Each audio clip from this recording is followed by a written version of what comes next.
to prepare for a competitive event, our go-to company is the Army Painter. Thanks to their complete range of paints, spray cans, and gaming tools, we're able to complete our new armies and units in no time. When we need to elevate the quality of our models and terrain, the Army Painter is always our first choice. You may not know this, but the Army Painter has sponsored more competitive events than any other hobby company. Tournament and wargaming is in their DNA. Visit thearmypainter.com to learn more about their amazing products. And use promo code AWPaints for a 5% discount from your Army Painter purchases. What are you waiting for? Discover the best way to prepare your models for events with the Army Painter today.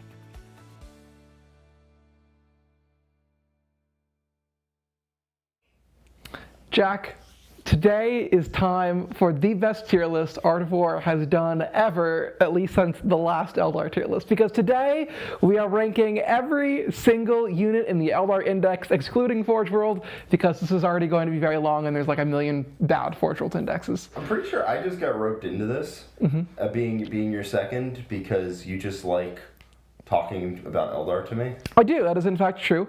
I played so much Eldar. I feel like I played the army. Yes, but today you get to sit here and bask in the pointy-eared glory as we go through and rank all of the wonderful data sheets in the Eldar Index. We've done this before, I'm pretty sure, but our ranking has changed substantially on account that Eldar have received some dramatic changes over the last couple of months. They were once top of the peak, and they are now, I think, probably a pretty fair faction. But they just got a lot of changes actually in the upcoming MFM, or the previous one that just came out. There's a lot of adjustments of some of the aspect warrior units, and I think a lot of the units that were a little bit interesting but substantially overcosted are now have been pushed up into the, like, I would consider taking them to a tournament territory, and I want to talk about those. Yeah, it's pretty interesting. So, I mean, yeah, let's get right into it. All right, let's talk about Das Eldar. Das Eldar. Okay, so the first unit that we have, which I'm just going, if you're following along at home, I'm just going to go down the Eldar Index here in alphabetical order. It is. It's the guy at the front of the search engine optimization. It is Asureman. Yes. He's the elf character that, like, in the phone books, he's like AAA Asureman. Like, Asureman. Okay. So, what does Asureman do? Man. Yeah. So he is a Phoenix Lord. Very briefly, so I don't have to talk about them, their stat blocks are all the same. They're all T3 elves with 5 wounds and a 2-up, 4-up. Asureman is a 3-up, so he's a little bit unique there. 3-up invuln? 3-up invuln, yeah. That is pretty good. That is substantial. 3-up invuln is way better than a 4-up. They all give their units +1 to hit to their respective aspect warriors. They can all only join their respective aspect warriors. And they all have 1 extra ability that is typically letting you use a stratagem for free. Yes. Yeah, so typically using a stratagem for free? Yeah, so a lot of the aspect warriors, Phoenix Lords, let you use a specific strat for free. Like Jain Zar lets you heroic for free. Asureman lets you fire Overwatch for free, even if you've already done it. And then Dire Avengers let you Overwatch on 4s. Yes. So, unfortunately, nobody has ever seen Dire Avengers on the table. I've actually tried them a couple times. Yeah, how'd that? Did they They're last? not great. No, they're seem great. Probably the worst aspect warrior at this point. Yeah, so he's not joining those guys. No, so if you're running him solo, he's a character with 6 attacks in combat, hitting on 2s at 6/3/3 with death wounds, which is fine. No, it's pretty solid. Legitimately pretty good. But I mean, for 135 points, it's basically all he does. Yeah. So I don't love that. I think he's very fine. Yeah, I mean, so 6 attacks at 6/3/3, rerolling a hit, rerolling a wound, dev wounds is pretty good. Like, it's pretty good. And then his gun is okay. It's okay. It's 6 attacks at 4/1/2 with assault and lethal hits. Yeah, so the problem with that is AP1 kind of doesn't do anything. Doesn't do anything, yeah. Because cover exists. Yeah. Ultimately, I think you have better options if you want to run a dude solo. I think Asureman's biggest issue, and this is something we're going to come down to a lot, is that he compares very poorly with Fuegon. Because Fuegon is a very similar priced character who hits about the same in combat, who shoots about the same, but also has the option of a really good anti-tank gun, and who stands back up, which is a really relevant rule, who's a little bit cheaper. Yeah. So I think Asureman's fine. I'd put him in like B tier. Yeah, I think if you didn't have better options to compare him to, he would definitely look a little better. I don't really know what armies would want to run him solo. He's a little easy to kill, right? Toughness 3 with 5 wounds. Yeah, the biggest issue you're going to find a lot of these elf characters are pretty interesting.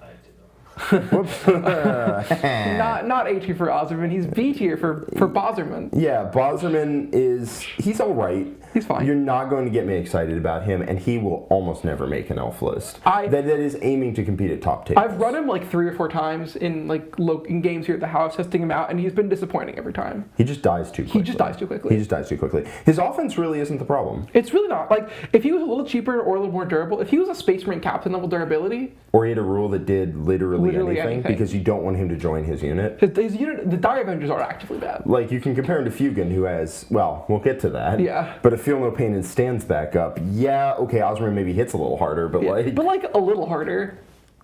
In combat, he hits significantly harder. In I wouldn't say significantly. In shooting, he hits significantly less hard. Yes, okay.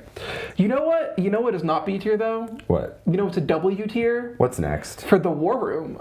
Yes. So if you like this kind of content, if you want to see me talk about elves for hours and hours, and you want to see Jack suffer as I talk about elves for hours and hours, you can go ahead and check out our War Room. It's our premium subscription model where we have all kinds of really cool videos about elves, but every faction in the game. We got tons of battle reports. We put out 2 additional battle reports every week that you can't get here on YouTube, and all kinds of really cool stuff. You can find us at thewarroom.vhx.tv. There's currently a 3-day free trial, and you can go ahead and check it out in the link below. Also, while you're doing that, go ahead and subscribe and like to this channel, and all of the various important things the YouTube algorithm gods really help us. They actually really help us if you do that. They really legitimately help us. Also, 1 like equals 1 meal for Quentin. Oh no. Yeah. The Quentin food fund is running dry, buddy, and I have bad news for what happens when it hits 0. No more Quentin. No more Quentin. Okay, so up next we have the Menagerie of Autarchs. Right, so there are 3 of them. Right. They're all kind of similar. They all do something different. So there's 3 Autarchs. There's the Foot Autarch, the Good Autarch, and the Autarch on bike. Ah, yes, the Wayleaper, the one that is good, and then the other ones are not. You would probably include the other ones if the Wayleaper wasn't around. Oh, you definitely would. Because a bonus CP every turn is gross. Okay. So up first we have the Autarch, and then we have the Autarch Wayleaper, and I'm going to talk about them the same because they're very similar. So the Autarch on foot is like 30 or 40 points cheaper, and I think it's like 70. He's like 70. He's pretty cheap.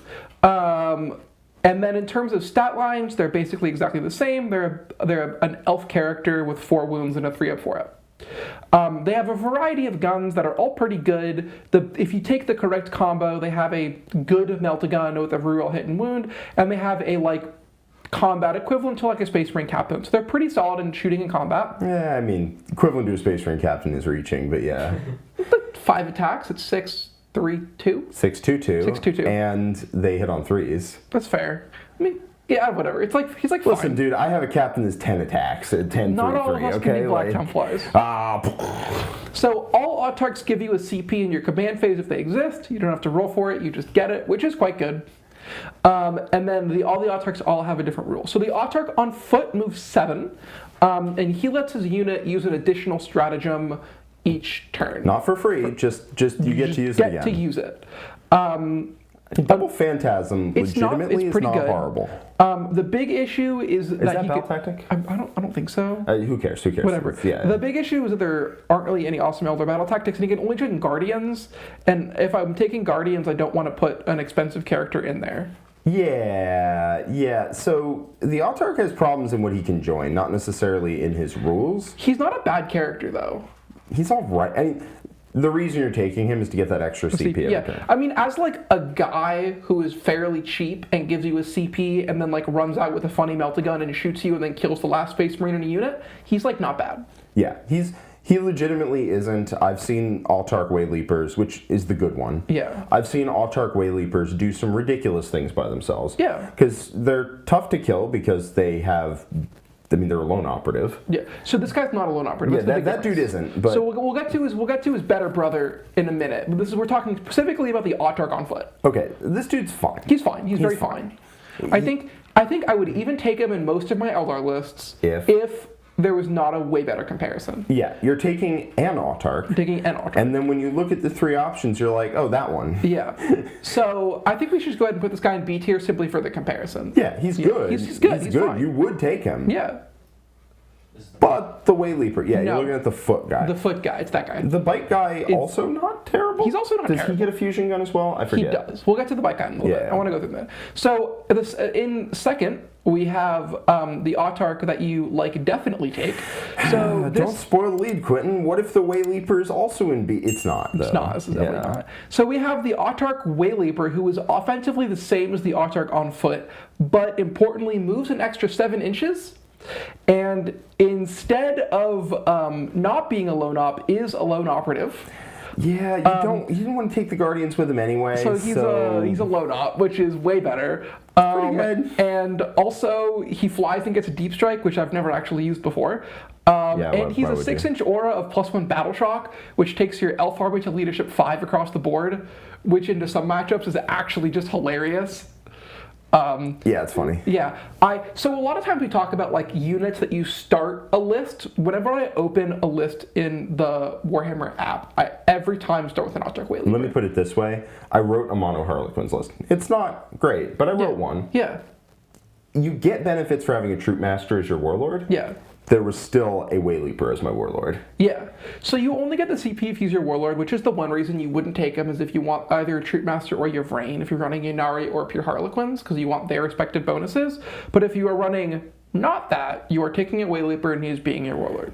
And even if you are taking Harlequins, I think you just are like, all right, so troops aren't battle line. And you know what? That's okay. Yeah. Because the extra CP, Eldar are so good on a fixed game plan. Yes. If you wanted to take that, they're very good at scoring fixed secondaries, and your opponent can't really stop it. No. That you don't get the bonus CP out of it. Okay, well, I got a bonus CP for having a Way Leaper. Yep. Other really important things is the Way Leaper has grenades. The foot guy has grenades too, but he's a move 14. He can auto advance 6. He's just really good. I've seen this dude go on insane solo missions. He's routinely. also the best caddy for both the Phoenix Gem and Fate's Messenger, which are 2 enhancements. So Phoenix Gem lets you stand back up on a 2+ when you die with full health remaining. And this dude's zip-zooping around the board, just going on a solo mission, and I catch, his rear end just in 12 inches, and I blow him up, and it's like, yeah, okay, I'm still alive, though. Yeah. And then Fate's Messenger is you take either a hit or a wound and flip it to a 6 after you roll, which basically means with a grenade and a Fate die of a 6, he kills a Rhino 100% of the time. Yeah, it's hard, man, because this dude doesn't seem like he's that scary. And then he rocks up to a Rhino and is just like, you're dead. Yeah, because you then there's guys inside. And you throw a grenade for 3 wounds. Then you need to do, in this scenario, you need to do a wound on 6 dice with 4+ if you throw a grenade. Then you need to roll a 2+ rerolling to hit. Then you automatically wound. It's AP4, so you don't get a save. And then you make it 9 damage with a Fate die. Yeah, because that's Fate's Messenger there. Yeah. Otherwise, you just have to wound on a 4 rerolling, or you sub in a Fate die after you've already failed the wound, you reroll it, sub a Fate die, and then you're just like, oh no, it's only D6 plus 3 damage. Oh no. Yeah. So I think Autarch Way Leaper straight at the top of S tier, where he will probably remain for the remainder of this tier list. He's gotten more expensive, and he is still ludicrously good. Mm-hmm. He's pretty gross. Yep. Yeah, Autarch Way Leaper, in my opinion, is just a really well-designed character at this price point, not any of the other ones. Yeah. Because he's a character who does a whole lot of different things. He's also 150 points. He's legitimately He's 150 expensive. with Phoenix Gem, buddy, and that's 2 of them. So if you think about it, there's 75 points each. 75 points per life. Per life, yeah. But he does a lot of things. He buffs your army pretty well. He runs around on solo missions pretty well. He helps you score really well. He's a caddy for enhancements really well. He just does everything really good. Yep. So last in the Autarch menagerie, we have the Autarch Skyrunner, who is on a bike. He is not a lone op. He can only join Windrider jump bikes, which is a big miss in my opinion. He is worse in combat than the other 2, somehow, because the Laser Lance is only 4 attacks with strength 4. That's, how fast does he moves move? 14. So he moves exactly the same, but he's mounted, not so we infantry. can't go through walls. He also gets you a CP. Notably, his does not require you to be on the table, so he can be in reserve and give you a CP. Give me that. If this model is your Warlord, whereas the other one says... If his model is on the table. And is on the battlefield. Yeah, I don't know why. His is randomly better than the other two for some reason. I kind of thought they would just copy and paste it. What's going on here? I don't really know what happened, but that is what happened. He lets his unit auto-advance 6, which is an ability that you can get like 6 times in this index. Fate die, 1 CP. Fate die, 1 CP. The Warlocks all do it, like the Shadowseer does it. It's not like a good ability. Why would you want that? Their guns aren't assault? If you take the Shuriken catapults, they are. Sure. Yeah, this guy's not great. I mean, like, if he was the only Autarch option, I would take one as a solo moron, but I think he's in C tier. How many points does that defus? Let me find out. He's more than I want him to be. There, No, I have the index here. He has 90 points. So okay, you would still take him. You would take him. If the other options didn't exist. Yeah. Because the bonus CP every turn is really good. I think the problem is that he is worse by a significant margin than the Wayleaper, and he is worse a little bit than the Foot Autarch. Yeah, 90 points. He's 25 points cheaper than the Wayleaper. That's not enough. No. And if you're looking for a cheap Autarch, you're going to skimp all the way down. Yeah. You either take the Wayleaper or you, like, there are arguments to take him if you, like, absolutely have to cut a lot of points and you just want the 70-point CP. But there's no reason to ever be in the middle. Yeah. Especially since he is offensively worse than both other options. Yeah. Okay. Faster, but like, nah, whatever. I'm not invested in the Autarch Skyrunner. Jack, you know who's next? Who's next? My favorite model in the entire codex. Or index. We have the Avatar of Khaine. I too love the Avatar. The Avatar of Khaine is awesome. Why don't you go ahead and tell me about what he does? So I also played the Avatar back in 9th edition when Eldar came out, and I thought he was dope. So what the Avatar does is he does a lot of what he did back then too. Is he is toughness 12 is new, but 14 wounds with a 2-up, 4-up, and having incoming damage. Mm-hmm. So he is one tough son of a gun. In addition, he has the Wailing Doom, which is 6 attacks at strength 14. 14, 4. 4d6 plus 2. Yep. And he rolls a hit and wound because Eldar are better than you, and they'd like you to know that. He also has a one-shot gun that is deceptively... Not one shot. Deceptively not one shot. It might as well read Torrent D3 plus 1. And... that's really annoying. So what at strength 12, strength 14? 16. Strength 6, sure. Strength 16, AP. Strength, yes. Strength wounds you on a 3. AP 4, damage D6 plus 2 as well. So the big thing is, so the gun is sustained to D3. So what Jack is talking about is you use a Fate die as a 6, so you'll automatically hit, which procs the sustained to D3, so you get 1 plus D3 hits every time. Dude, this dude literally just domes tanks on Overwatch, and it's not even that crazy. It's not even crazy at all. It's like the low side of the average is he kills like a rhino on Overwatch. Yeah, you enter 12 inches of this dude, you're like, 1 CP, Overwatch, flip this Fate die to a 6 with the Avatar, or with the Farseer that's standing up his butt, and then, oh look, I got 4 hits, and 3 wounds, you don't get a save. So the Avatar is 325. I think that... He's only 3... I thought he was 335. He's only 335. Oh, do I know the codex better? He's 335. I was wrong. Oh, yes, baby. I know it better than he does. That's because all your lists come pre-written with him. They really do, yeah. I really like the Avatar. A lot of lists don't have him, because he is fairly expensive and you can get a lot of units for having the Avatar. But what I think he does is he controls primary better than anything else Eldar have, because standing on a point when you only have Aspect Warriors is legitimately a large problem. There's another unit that does it, but they do it more expensive, and I'm not convinced they do it better. I don't think they do.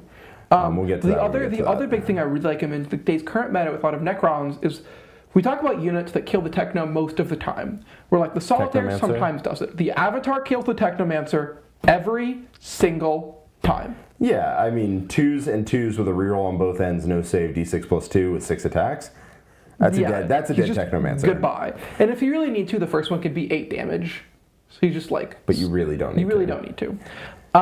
So I quite like him. He also like never dies to Wraith, so in today's current meta, he is quite good.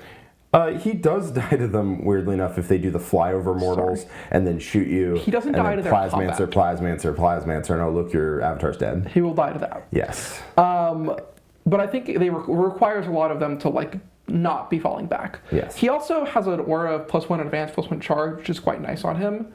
The big thing is you can like, if you use a 6 on the Fate die, even if you don't need it, he goes minimum 8 inches, which is enough to like get around. Yep, so if you're within 19 of him, you are just, it's an auto charge. It also means that he bangs 9-inch deep strike charges on a 2+.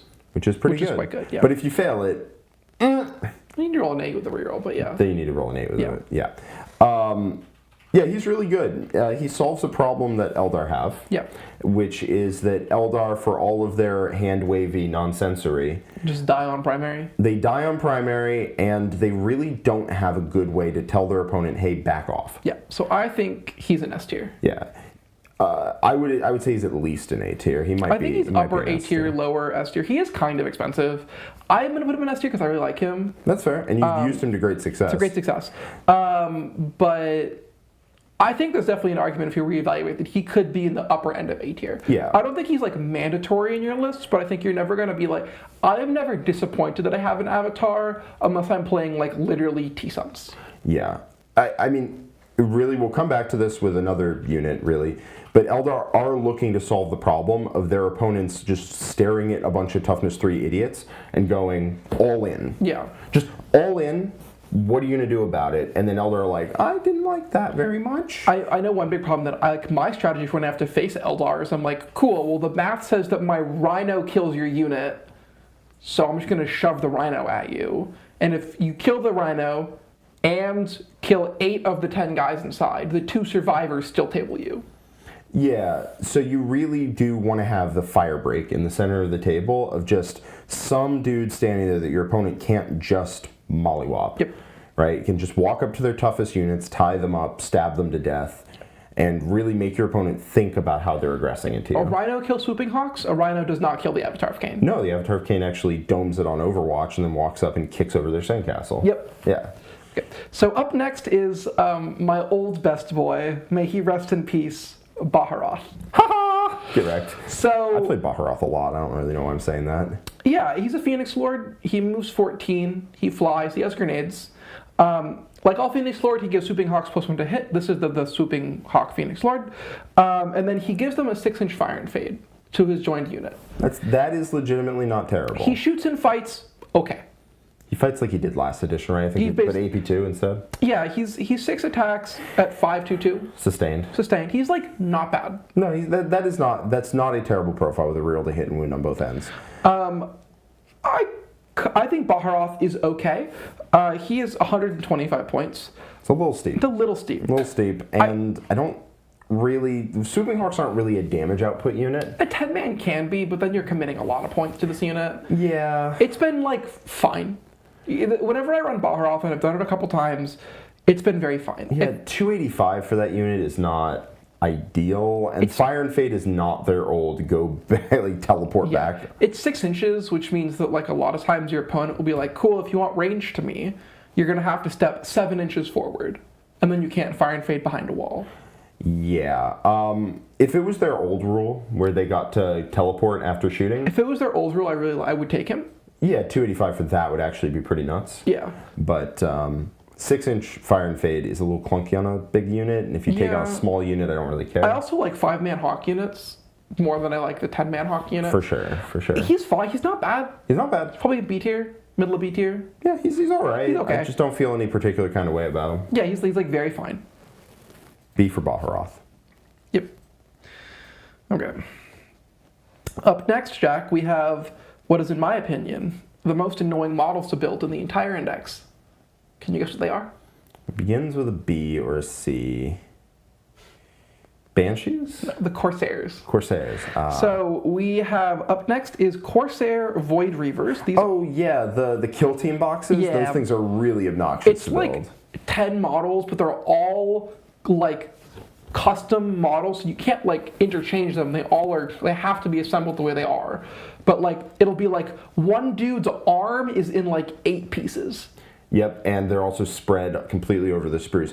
If you at home are building any kill team boxes and you want to scratch your eyes out, because of course you do, what you want to do is you want to head over to Reddit and you want to look and see if Warhammer Instructions has a color-coded guide as to where all the pieces for your models are. Because trust me, I had to build 3 boxes of Commandos and that was awful. But some helpful person had 10 different Commandos all color-coded. So I would just look at the sprue and be like, yellow piece here, yellow piece here, yellow piece here, yellow piece here, clip, clip, clip, clip, clip. Yep. The annoying part is they're not in an order. They're just like random. They're just randomly spread throughout the sprues. Yay! Okay, so the Corsairs get a menagerie of Eldar and Dark Eldar weapons. It's one of the units that gets like a blaster and a shredder and a wraith cannon.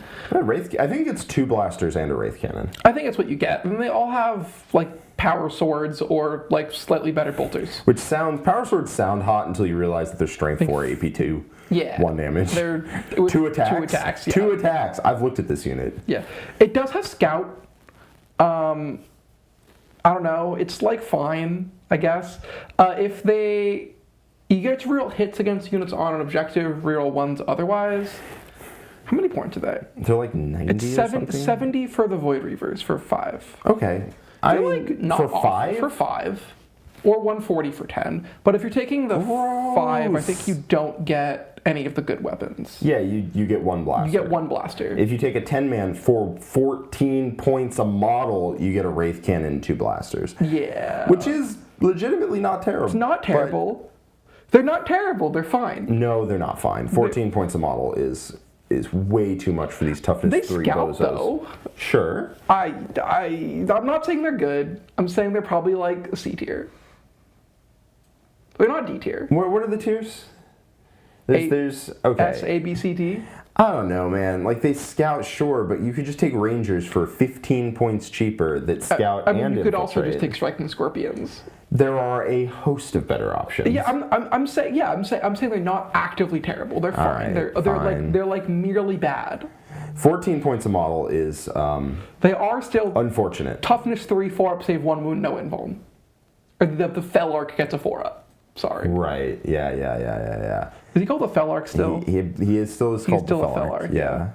Because not just anyone can get that 4-up info. Only the main man. Only the main man. Okay, so after the Voidreavers, we have the Voidscarred. Which used to be different because one of them was like troops and one of them was elites. Not that that exists anymore. They're basically the same guys, but you pick a target and get precision and lethal hits, and you get slightly more bad war gear options. I would rather have reroll hits and worse war gear options than Yes, and this unit... precision against one unit. 1 unit and lethal hits. This unit is 90 points for 5. They're 18 points a model. Okay, now can I put them lower than C? Yeah, this unit's in D tier. This unit's not good.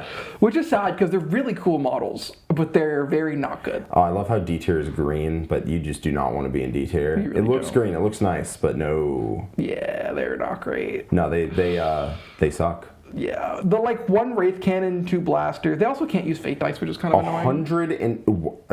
They don't have the Strands of Fate keyword. Okay, alright. It just, the beats keep coming for them. Yeah, 180 points for 10 ding-dongs at toughness 3 without like a functional save. Do they even have Scout?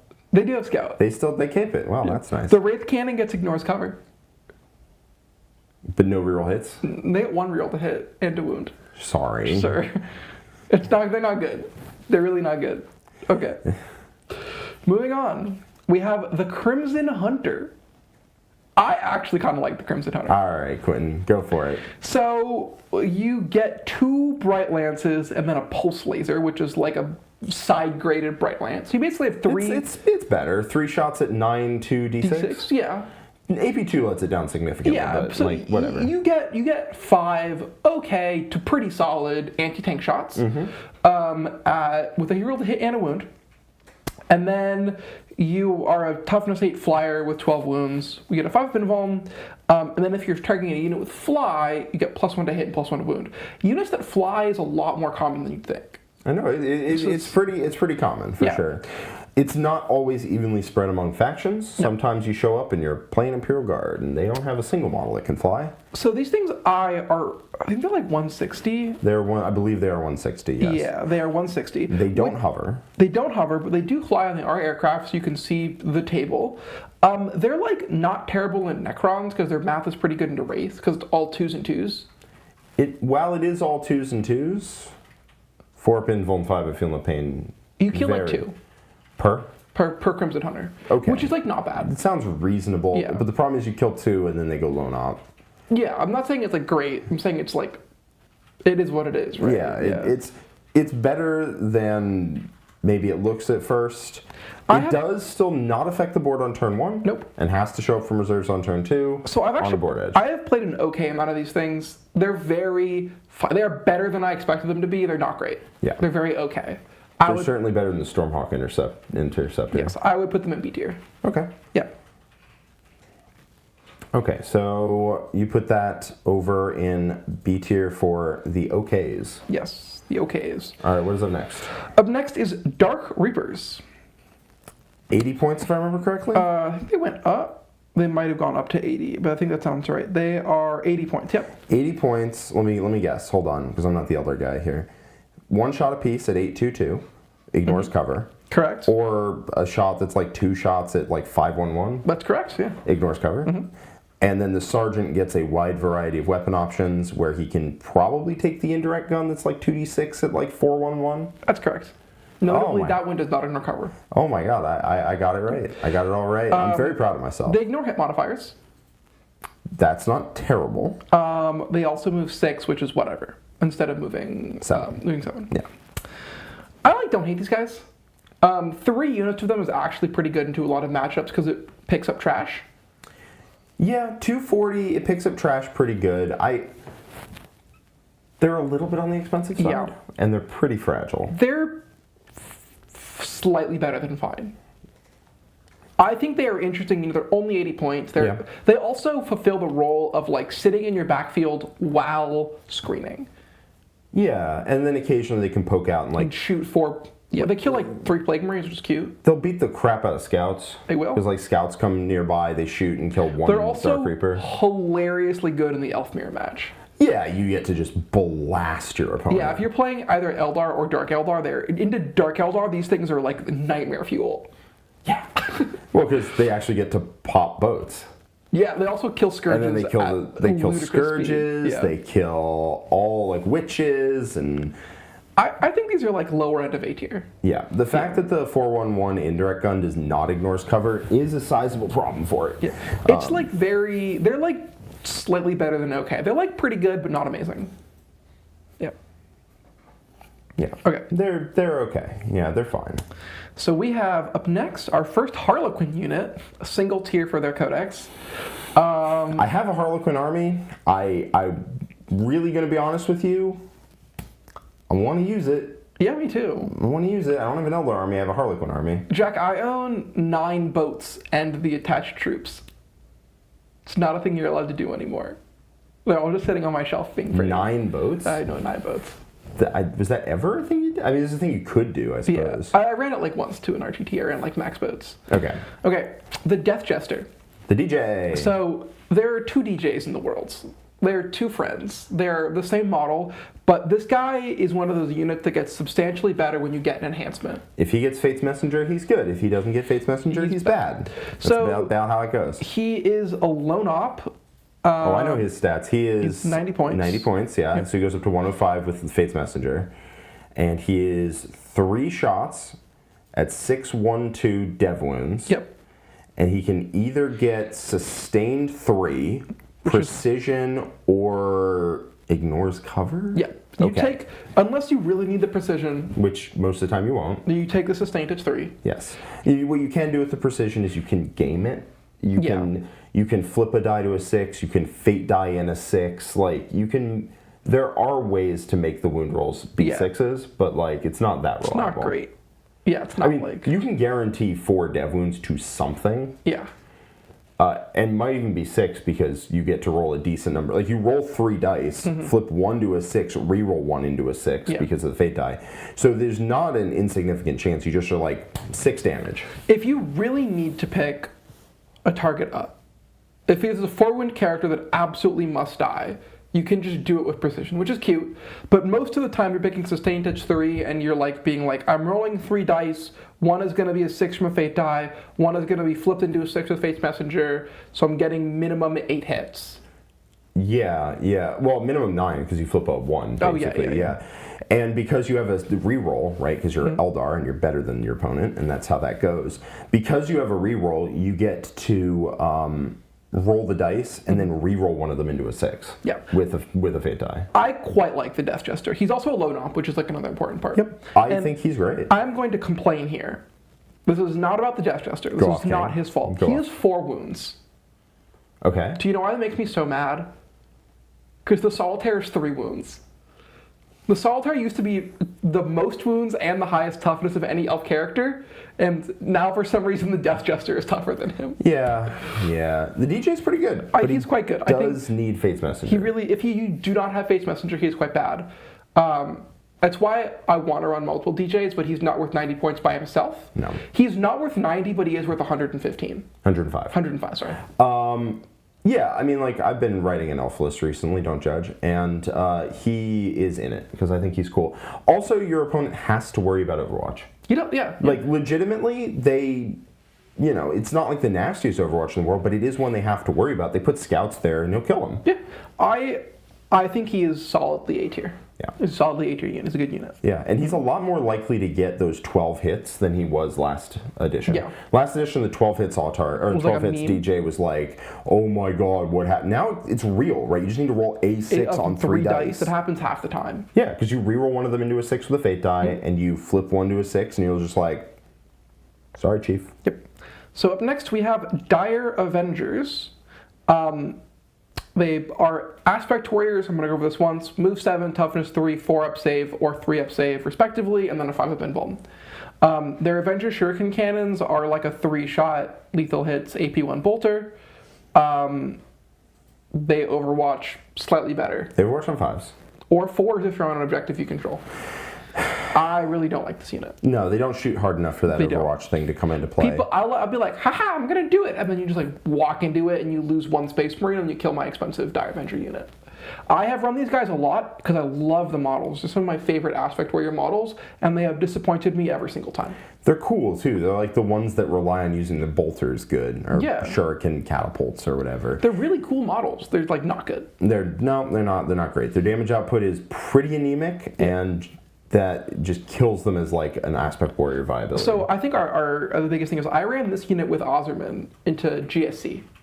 Wow, that is the matchup where it owns. No, it was terrible. That sounds bad. Because Nick was like, oh, you can Overwatch? He shot me twice with the mortar on the little car thing, and then I lost like 6 of them. Because they're to 4-up save toughness 3 morons. And then I have 3 guys, and he was like, do you want to Overwatch with your 3 dudes? And I was like, no. You were like, yes, because it's free. Yeah, I mean, like, sure. Killed 2 acolytes. Yeah, it was like not good. I do not like this unit. No, I get that. They're so fragile that if you walk them out into line of sight to actually use their Overwatch, you're going to be. They are better than the bad Corsairs. They are about the same as the good Corsairs. I think they're in C tier. Okay. They're still a unit with an invuln. They have some elf nonsense. They're not that expensive. They're not good though. There's still bodies that can score an objective and score secondaries, which I suppose is something. They're certainly not 90 points for that role like a 5-man Voidscarred. Yeah, it's not good. They're like 70. I think they are 70. Dire Avengers are 70, yeah. They're much more respectable. Makes them 275 for the full package, and like, boy, howdy, am I not doing that. Yeah. Yeah. Okay. It'd be a fun list, though, if you just took every 10-man Aspect Warrior unit with their respective Phoenix Lord. I have that list on my phone. It's called the Court of the Young King. It's the Avatar and then 1 squad of each Aspect Warriors with the Phoenix Lord. It's pretty cool. Yeah. Yeah. It's not good. It's really, really not good.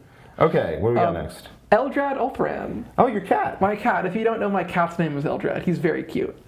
So what does Eldrad do? He's a Farseer that does not flip dice. Not unless you have some insane push glasses, up nose, technicality-based reading that will never fly at any event. No. So technically the way that works, and I'm not going to explain it. If you believe Eldrad can flip dice to 6s, you're wrong, and I don't want to have the discussion. He cannot do that.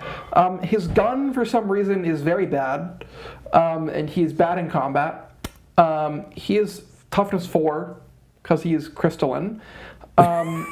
He gives you 3 additional fate dice at the start that you cannot reroll. So you roll your 6, decide if you want to reroll it, then roll 3 additionals.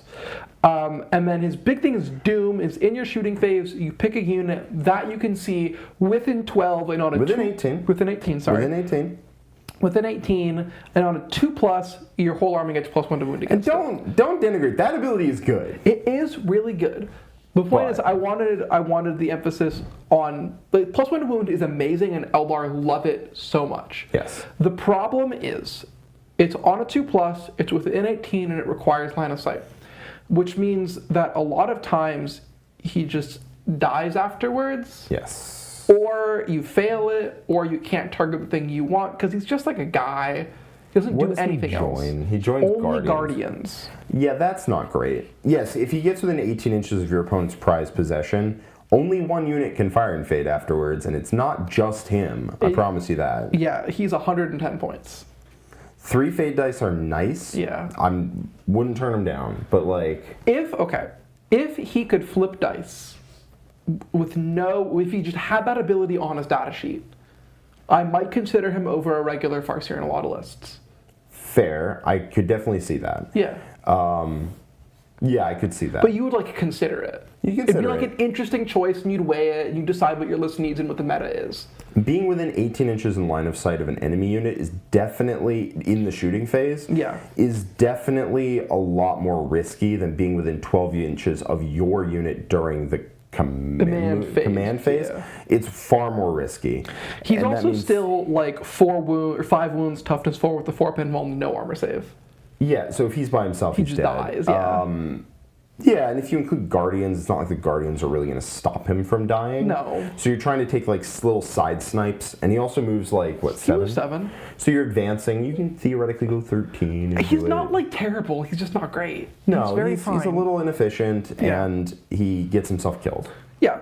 His ability is very good, but there's like one too many hoops to jump through to make it worth it. Yeah, I mean, if it didn't require line of sight, he could literally just post up in the middle of the board and just be like, zap, zap, If it zap, didn't require zap. line of sight, I would take him all the time. Yeah, he'd be insane. But the problem is he dies on the crackback. Sorry, I lied. He can also join the Warlock Conclave. I don't hate the Warlock Conclave on bike. I think it's fine. The Warlock Conclave on foot is bad. Is poopy. Yeah, it's not good. It's not good. I think he's in, what, C tier or B tier? What do you think? I mean, I think he's better than some of the stuff we put in B tier. I think he's better than a unit of Dire Avengers. He's better than the Corsairs. Yeah, B tier. Yeah, I think B tier. Yeah. I don't know if we've really been ranking within the tiers. Not really. At all. We'll have to do that eventually. Yeah, like the DJ is better than the Dark Reapers. The Dark Reapers that he's next to. Yeah. Oh, thank you. Cool. Thank you. Yeah. This is important to me. I think Eldrad, Ulthran, and the Crimson Hunter are like about the same for me. Yeah. Yeah, they're like this. They're like fine. They're fine. They're like better. Eldred is worse than he looks. The Crimson Hunter is better than he looks. That's exactly. Yeah. Okay. So up next we have the Falcon. The Flacon. The Flacon. So what does the Falcon do? It's an Eldar Grav tank. So it's T9. It moves 14. It flies. It has 12 wounds. They're all the same in that regard. It has a variety of eclectic war gear that adds up to an effective amount of anti-tank shooting. Is a pulse laser and a bright lance and a shuriken cannon. It's like pretty good. That's the loadout you take. You don't take any of the other ones because 10th edition. Yep. Then after a unit disembarks from it, if you shoot it with any of its guns, which is you shoot the shuriken cannon in there and then put the bright lance somewhere else, the unit that gets out rerols wounds. Notably, it works in shooting and combat. We've hit the first of many rules where Eldar is better than you, and they would like you to know that. Many other armies have such an ability where if you get out, yes, but they all work only in the shooting phase. Yeah, so where if you get out of a transport and the transport shoots a target, the guys that got out of the transport reroll wounds. Very cute. Not even almost. Every single other one requires or mandates it only works in the shooting phase. This works in the fight phase as well. Yes, it does. Because why not? Why not? So other things about the Falcon. So it's 140 points, and its shooting is like actually probably worth 140 points. It's like a respectable amount of anti-tank shooting. Reroll a hit and a wound. It's like better than people expect. Yeah. It has deep strike built in, which is pretty cute. The biggest issue with the Falcon is not on its data sheet. Its data sheet is actually pretty good. Its issue is that this thing is a heckin' chonker. It's real technical term. Yes. It's a heckin' chonker. Trying to fit this thing anywhere is actively difficult on a lot of maps. It's like very large. I think 1 is not that tough. I don't hate 1. And it does deep strike. Yeah. Which is great because the combo that Quentin, I believe you were like one of the first people to do it, was you put fire dragons in it, and maybe Fuegon, maybe something else, maybe even the friggin' Solitaire in it. The foot Autarchs also not bad. Yeah, like there's a bunch of options there, and you rapid ingress this stupid jerk in, and then it moves 14 and kicks its contents out, and that is very hard to screen out. Yeah. And then it like shoots its Bright Lance and Pulse Laser one direction, fires its Shuriken Cannon into a tank that it has no hope of scratching. Oh, look at that, I hit the tank. So now the fire dragons just go blow the thing up with reroll a hit and reroll wounds. Yeah. It's nasty. If you introduce that thing into somebody's tank line, it just blows up like 3 tanks. It's pretty solid. Yeah, because it shoots one. Yeah. Its contents shoot another, and then the character that took up that 6th slot gets to shoot another. And if it's Fuegon, it's just like. The big issue with it, I have come to find, is that it gets a lot of value out of the like deep check rapid ingress plays. Yeah. But A, it's really big, so it's actually very easy for your opponent to like accidentally screen you in a spot where you are going to be anyways. And a lot of times the game happens turn 1 and turn 2, and the Falcon is like, I am effective on turn 3. Yeah, if you're going second, it's effective bottom of 2, which is not horrible. But then you could just start it on the table. It's also kind of a one-shot weapon in an army that is one-shot. In an army that does not really want to be one-shot weapons. No. Because if you do rapid ingress and do the the doom drop where you just sprint in, kick out fire dragons and blow up 2 transports or blow up 2 vehicles, that's great and all, but like they're all dead afterwards. Fire dragons I found are very good. They're also very Overwatch susceptible. Yeah, that too. Yeah. It was good in CSM meta where you could sprint in with Fuegon and 5 fire dragons and this thing and just go dead rhino, dead rhino, dead rhino. Now you're Nightspinnerable. Yeah, it was very good in that meta. Yeah. Also, Fuegon was like really good in the Chosen, so you'd like charge in and kill all the Chosen. Yeah. Yeah. Okay. I think it's an A tier. I quite like it. I think it. I think it's a solid tank. A lot of lists that I think use it. It's also just a good. Like it doesn't have to do that trick to be good. The Falcon, if he didn't have a transport capacity, would be a like interesting 140 point tank. Yeah, but he does have transport capacity, and then he has a rule that buffs that. Falcon is a solid tank. And like you can just put a dude in, like the Death Jester. He's like good in there. Just put the Death Jester in the transport, get out, reroll wounds against your target with dev wounds. Yeah. Brat, brat, brat. Or the Solitaire gets out and you fire the Shuriken Cannon and suddenly you reroll wounds. It's a solid tank. It's a solid tank. Moving on, we have the Farseer. This is the foot Farseer. So both Farseers have the ability to, when you use a fate die once per turn, you can take that fate die and instead of what the result is, you make it a 6. As long as the unit receiving the fate die is within 12 of a Farseer. Correct. Which is dope. It's a good ability. Her gun is also like pretty good. If you have a Farseer, your fate dice are way better than if you don't. Wildly. In fact, you don't even like re-roll the dice. You always keep the 6 because they're all going to be 6s. Yes. Yeah. It's also in per turn, so you can use one on offense and defense off the same Farseer. Yeah. The foot Farseer picks a unit and gives it -1 to wound, which is very good. On a Avatar, on Wraithblades, on a Wraith Knight, on Yncarne, on a Falcon? On anything, really. Yeah. Anything where you're expected to actually take a punch and be able to maybe survive it. I think she's an A tier. I think she's an S tier. I think it's an S tier. I also think the other Farseer is an S tier, but we'll get to that. It's also really good on that unit of like big troops with your Vrain and the Visarch. There are a lot of options, and it's all kind of good. Yeah. Yep. You don't always include him because he is 80 points. And 80, let me put it this way. If I let's say I'm taking a unit of Wraithguard, right? And the Wraithguard are like 380. Yeah. Right? And then you include the character in the Wraithguard to make them good, and then blah, blah, blah, blah, they're 445. If you do that, they're 445.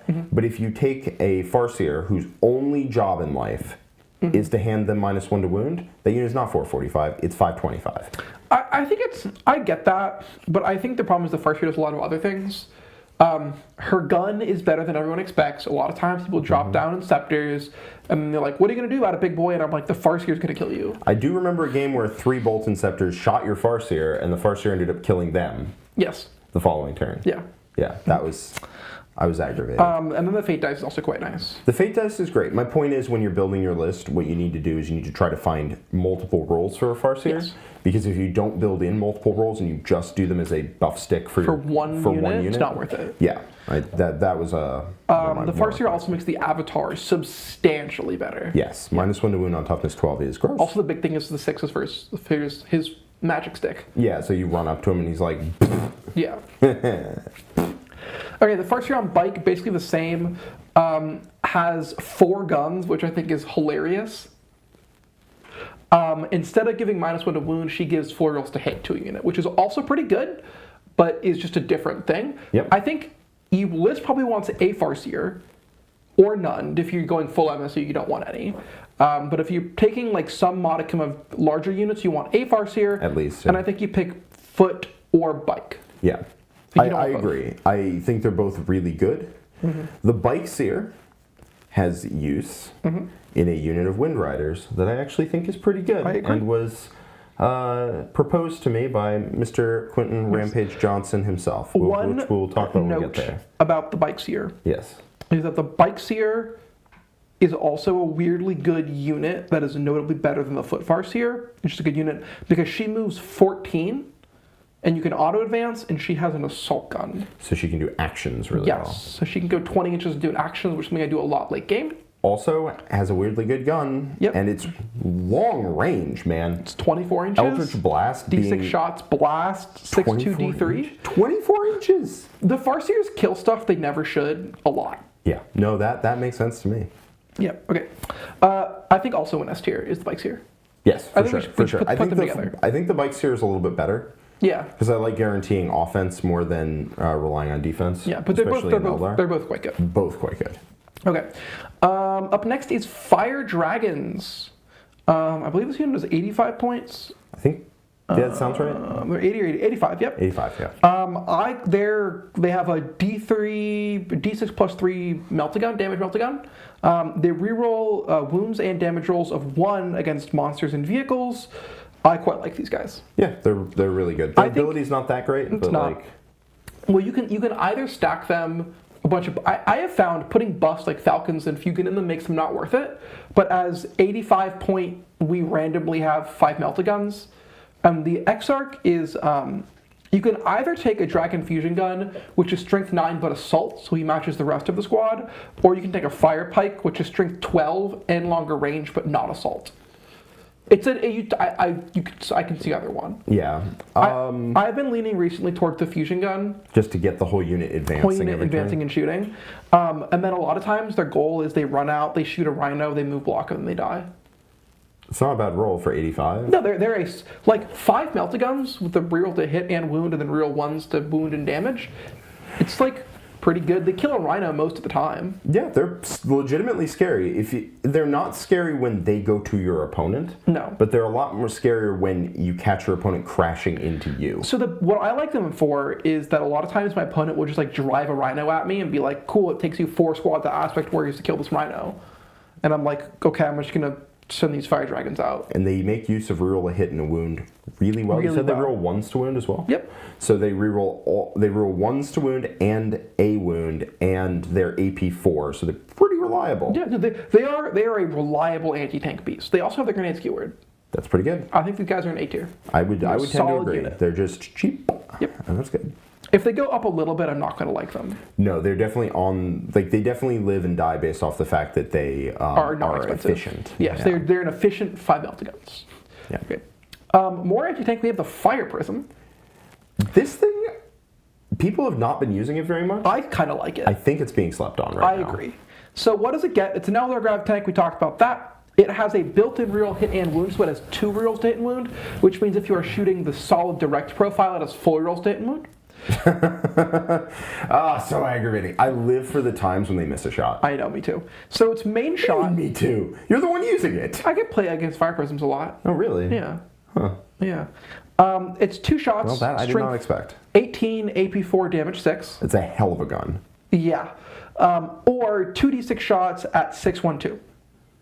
Useful when your opponent is playing like things that don't die to the lances, right? Like Endless Swarm or just a unit of cultists. Yeah, by one's blast. Also, yeah. That's good. So like, its big thing is if you're shooting the solid shots, you can shoot it through another fire prism you can see. That is really nasty. The way that works is, say there's a wall here, and you have 2 fire prisms hiding behind the wall. Fire prism A pokes out and sees the target. Fire prism B can see my fire prism here. It can now see you, so it gets to shoot. Well, the reason this gets there's 2 reasons this gets really nasty. One, you can start 2 on the table and 1 in reserves, and there is almost no way that all 3 isn't shooting something when the one comes in, because that one comes in, sights in for the other 2, and they shoot through it, and that is nasty.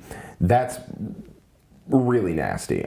There's no really other way to put it. You just can't avoid them. No. And only 1 needed to see you. So fire and fade. Fire and fades.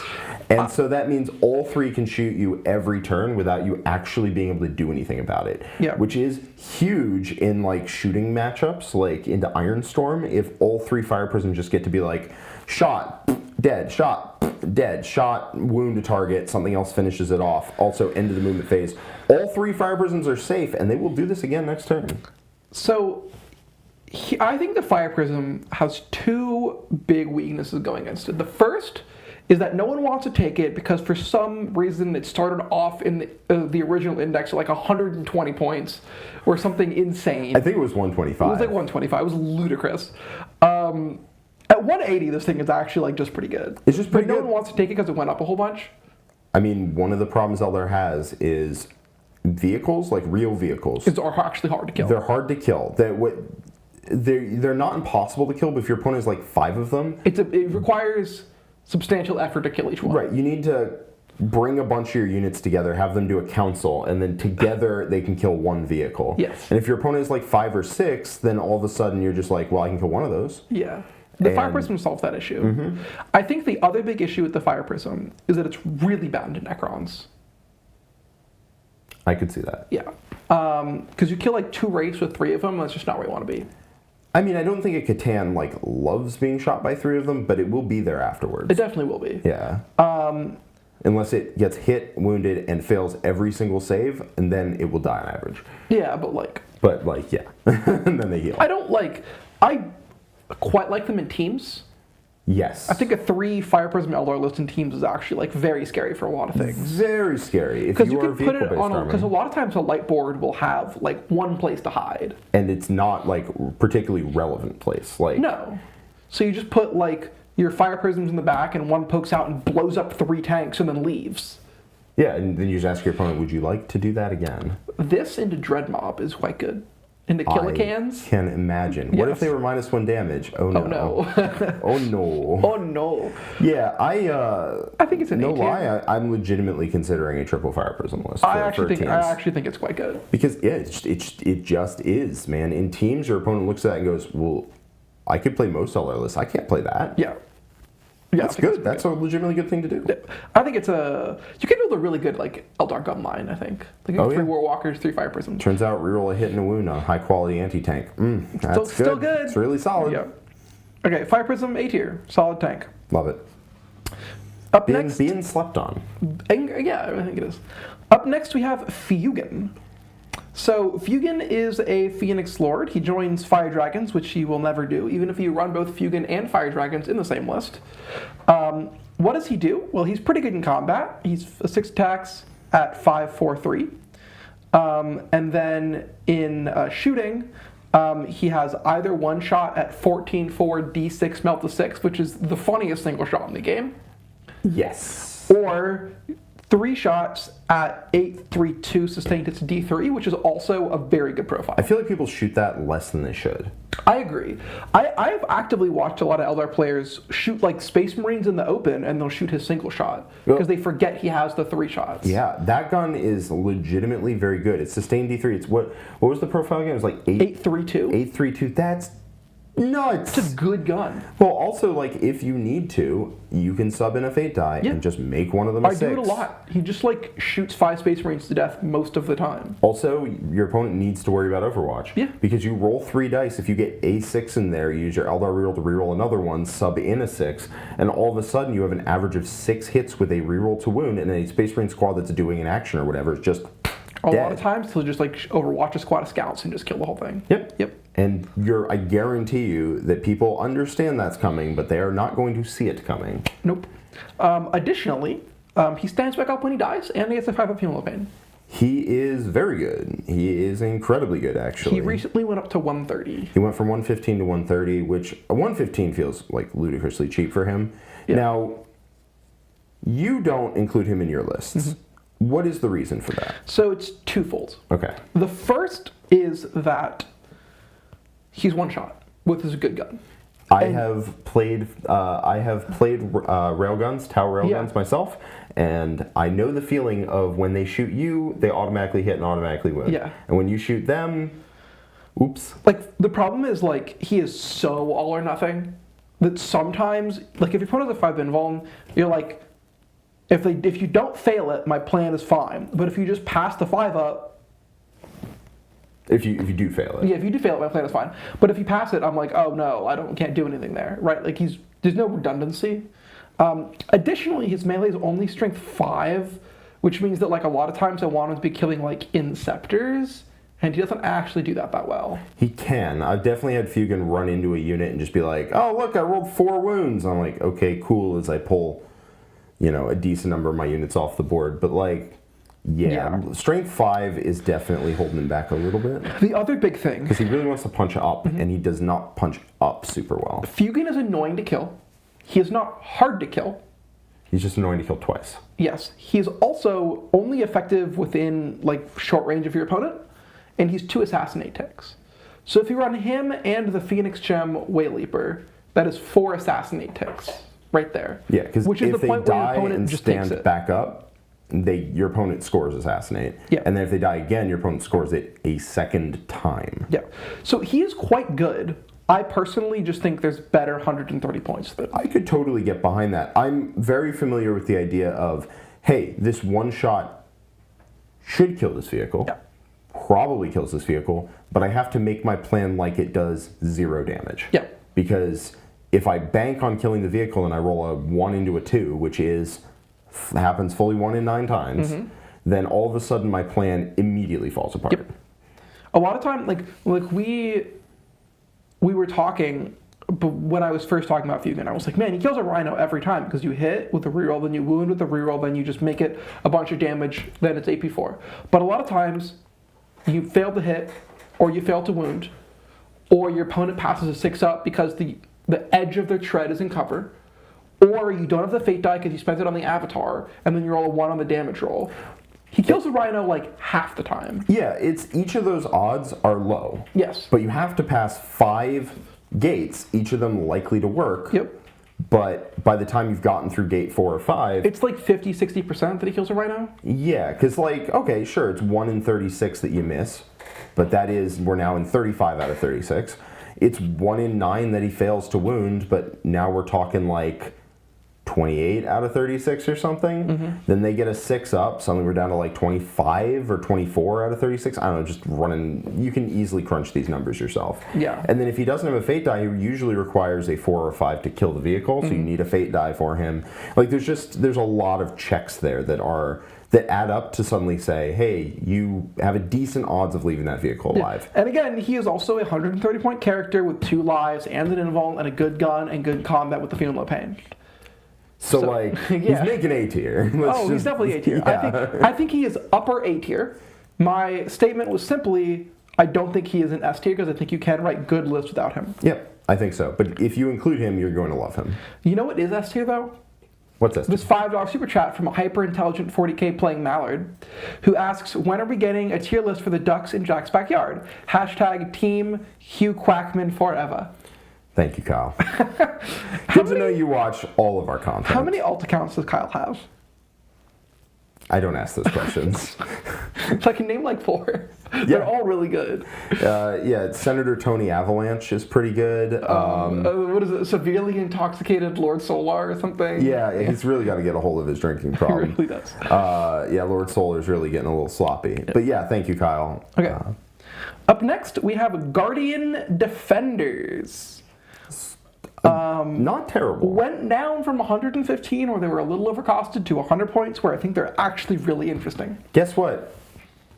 You get to have 11 Fate dice again. So what does this unit do? If you are on an objective that you control, roll an extra Fate die. Put it in your pool.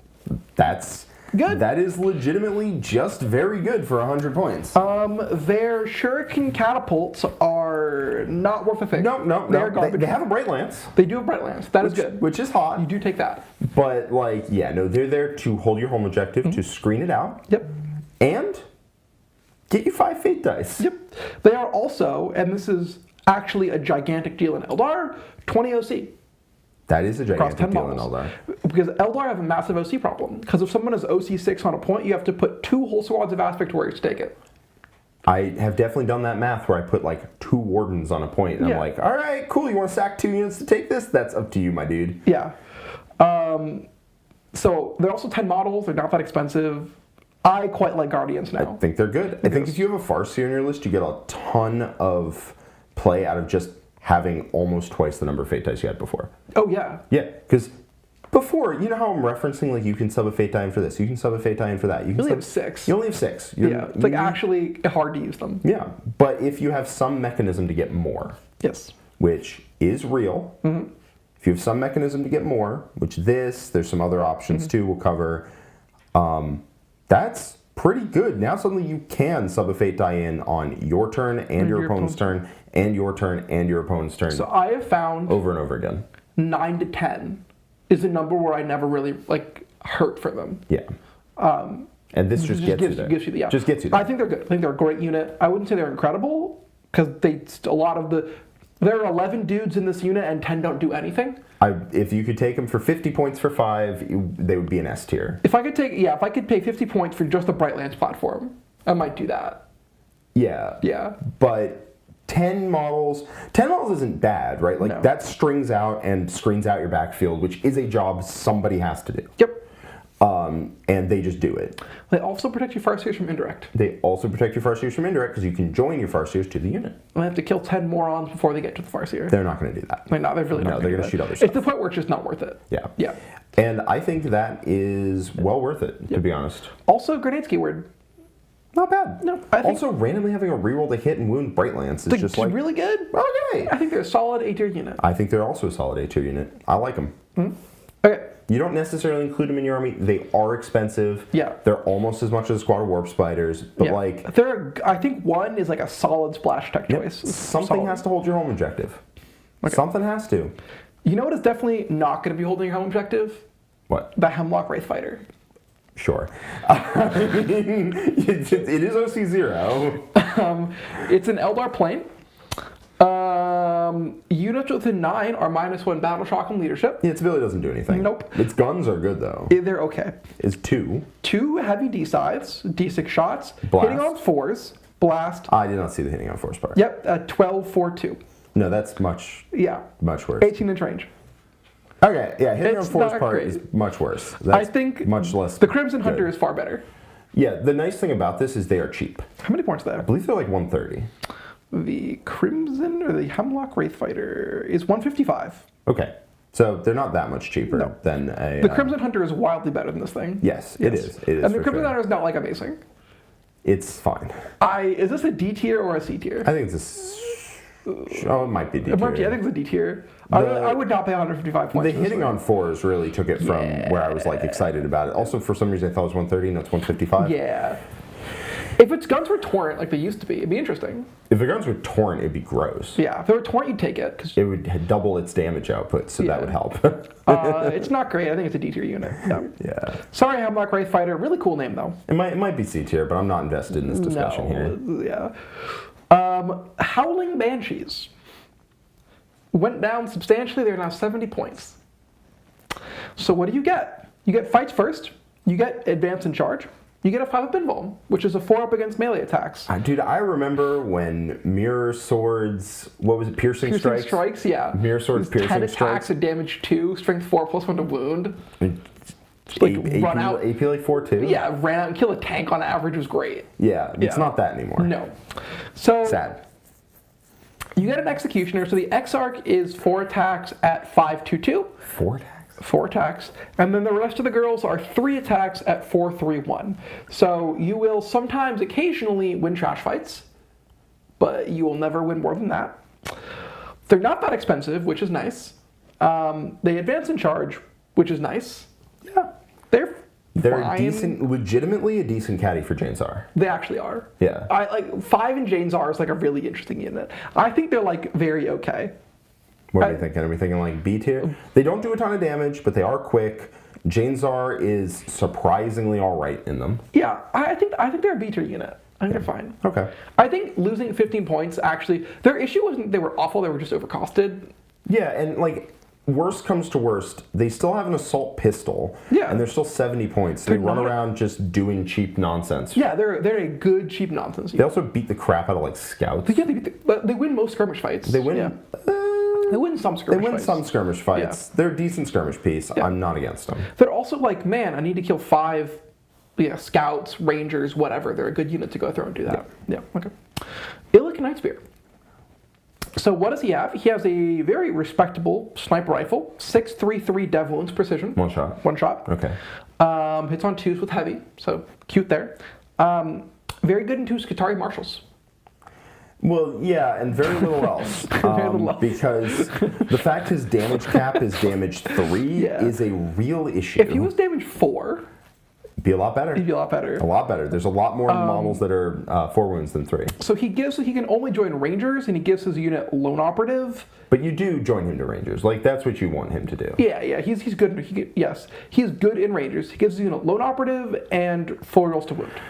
Which is legitimately not bad. And then the Rangers have sniper rifles that can target characters as well. So if and rolls to wound. Yes. Illic with 10 Rangers actually is like, all your characters are hiding or dead. Yes. Illic by himself still has Lone Op. Is not super expensive, but doesn't do anything. Not really. And he doesn't do anything because he can do 3 damage to a model. Yes. And that might kill a model, but you're not going to use like a fake die to do dev wounds on that. So if you're targeting a character, well, it better be a 3 wound character, and it better be important. Yeah. And 3 wound important characters are rare. Very rare. They're Also, very rare. most 3 wound characters you can just kill by shooting the unit out from under them. Yeah. All your attacks gain precision when their unit is dead. Yeah. He's fine. Yeah. He's fine. I think he's probably a B tier. I like this guy a lot more on paper than I do in practice. People like him. He's a cheap-ish Lone Op. Yeah, he's fine. He was like 70? He's 70 points. He's 70 points for a Lone Op is not terrible. My problem is I don't want to like put points into making Rangers better. Yeah, I mean, legitimately, I think his best role is you take him, maybe you take him with Rangers, but you just take him, and you don't expect him to do anything, literally anything, I think he is other the than cheapest stand one. on a point. He is. Yeah. Other than stand on a point and hold that point. Yep. And if he occasionally picks a dude off, so much the better. Like sometimes he gets very funny and like kills a Terminator. If he had sustained hits, that'd be funny. Like you could just sub in a 6 and you're like, oh, 2 hits, maybe I actually kill your character. You know who maybe kills a Technomancer in combat? Jain Zar. Jay-Z. Jay-Z.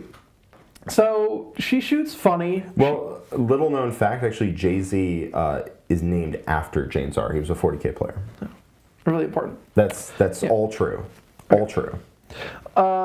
She has a sweep profile, which is not bad.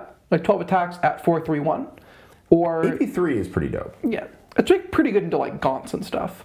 Or 6 attacks at 6/3/2, which is the point where if you epic challenge, you kill most characters, or she's good into a Marine squad. Yes. Legitimately, she's quite good. Like not bad. If you join it to Banshees, that unit fights first, heroics for free, which is actually like a really cute combo.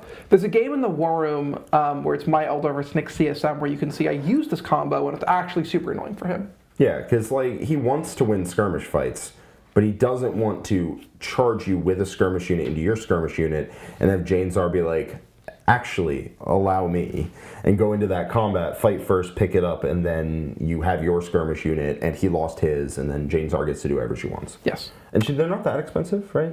No, I think Banshees are 70 and she's like 120, I think. Somewhere in that ballpark. She's 105. Yeah, I remember this being a cheap combo. I like 175, I actually quite like her. Yeah, it's I don't think she's awesome. fragile. Yeah. It doesn't do a ton of damage. If you a add lot of Jain things. Zar, it does like okay damage. It does okay. You get to the point where you kill like 5 Space Marines almost all the time. It did drop somehow. Yeah. A Demon Prince with Feel No Pain, it dropped it to like 4. Yeah, I rolled like all hits, all wounds on Jain Zar, and then all hits, all wounds on the Banshee Exarch. That's not true. You failed 1 wound. I did. Yes. Out of 10 on 5s. You know who didn't fail a wound on 5s? Who did not fail a wound on 5s? Ryan G with his $5 super chat. How do you deal with an avatar as Tau or Nids? I find my opponent usually hangs around the middle with the avatar behind ruins. With Tau, if you are playing Mont Ka, the answer is 1 squad of breachers, because that somehow kills him on average. Also, grenades, if you ever want to kill the avatar, grenades, tank shock, any source of mortals, those are your bestest friends. Yeah. Now, if you're playing Tyranids, bad news, Chief, you don't have any of Tyranids those. don't have an awesome way of killing him.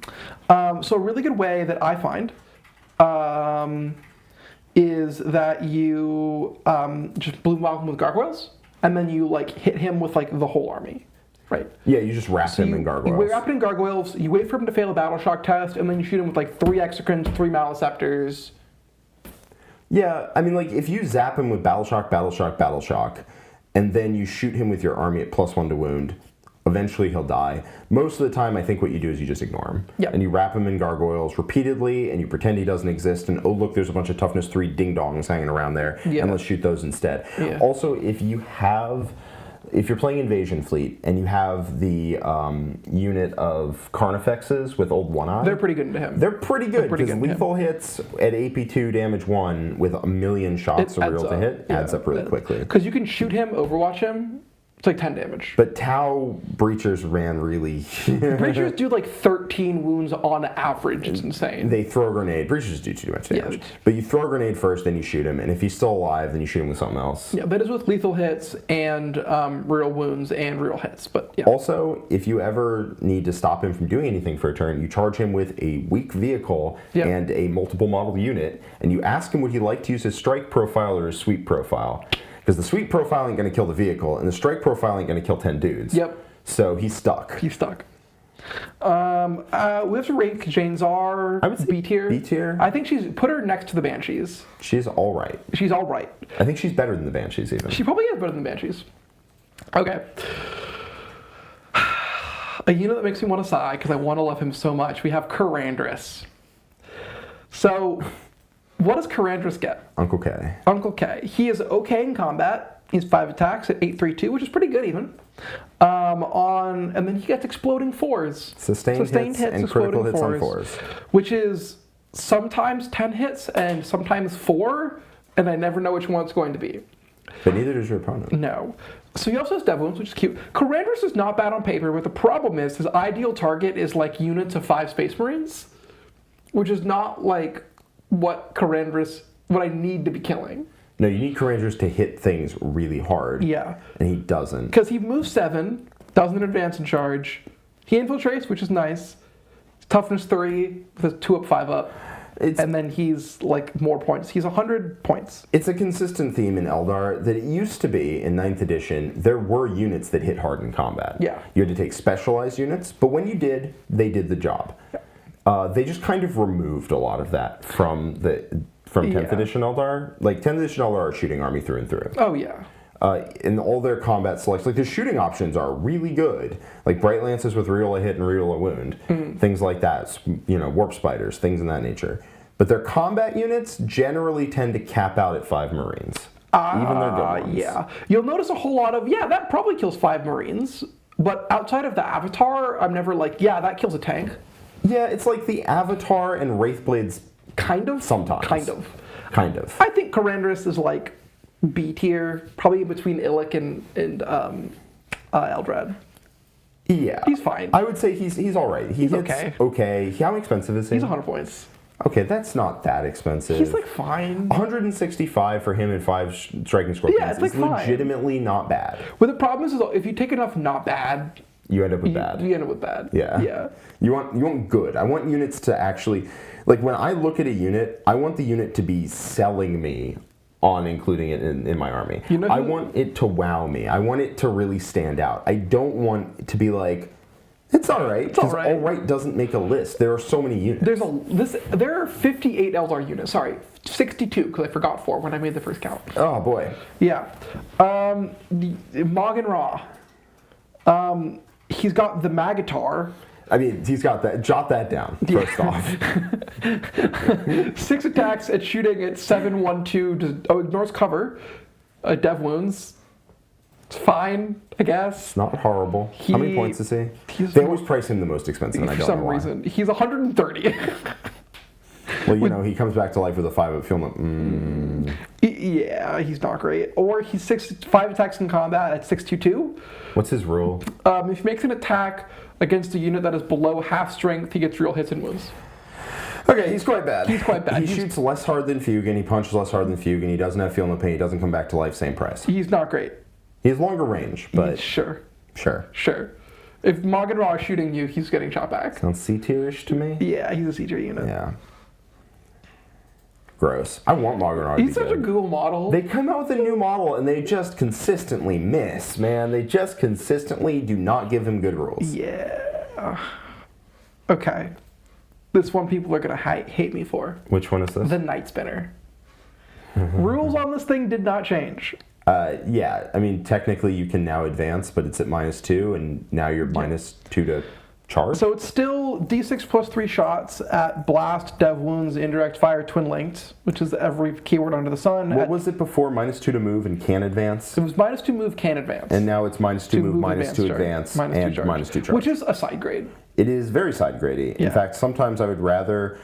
Sometimes as the opponent, I'd rather just be able to declare a goddamn charge. You know, especially like if I don't advance and charge, this is just worse for me. Yeah. So the big issue with the Nightspinner is it's now 210 points. Which is that doesn't sound like an issue to me, buddy. It's very expensive. Yeah, it's quite expensive.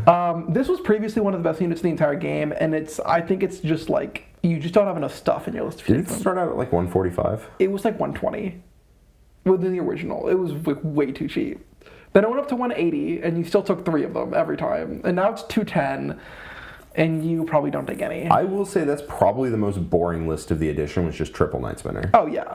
It was just, I was bored to tears, and it was one of, if not the best list. It was that or CSM and whatever. They were basically equivalent. Yeah. And it was so boring, because they would slow the game down, and they would do passive chip damage that...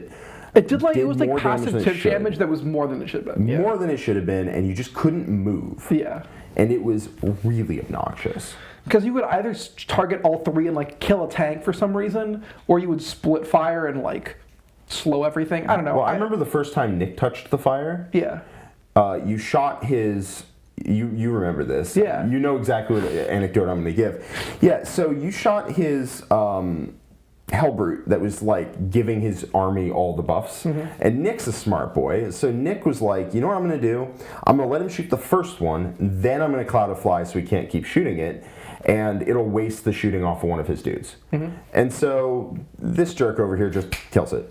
First one. Just 4 6s. We rolled 3, and I was like, oh, just 8 wounds. Yeah. 3 rolls 3 6s to wound, because it's twin goddamn linked, and you save one in your hand, so you're like, oh, 1 6. Okay, 2 more 6s. Oh, cool. You're you know what? While I'm at it, Fate Die, you're dead. And that broke Nick's spirit so hard. My most disgusting Nightspinner story was, it was like round 1 of a tournament, and my opponent had Guilliman, and it was like turn 4 or 5, and I was like, I'm going to shoot this Nightspinner at Guilliman to slow you down, and I just rolled max shots, all hits, all dev wounds, and just smoked Guilliman off the table, and I was like, I feel terrible. Well, the problem is you're getting 3 dips at that every turn for 5 turns. Yeah. So you're getting 15 activations off these stupid goddamn things, and...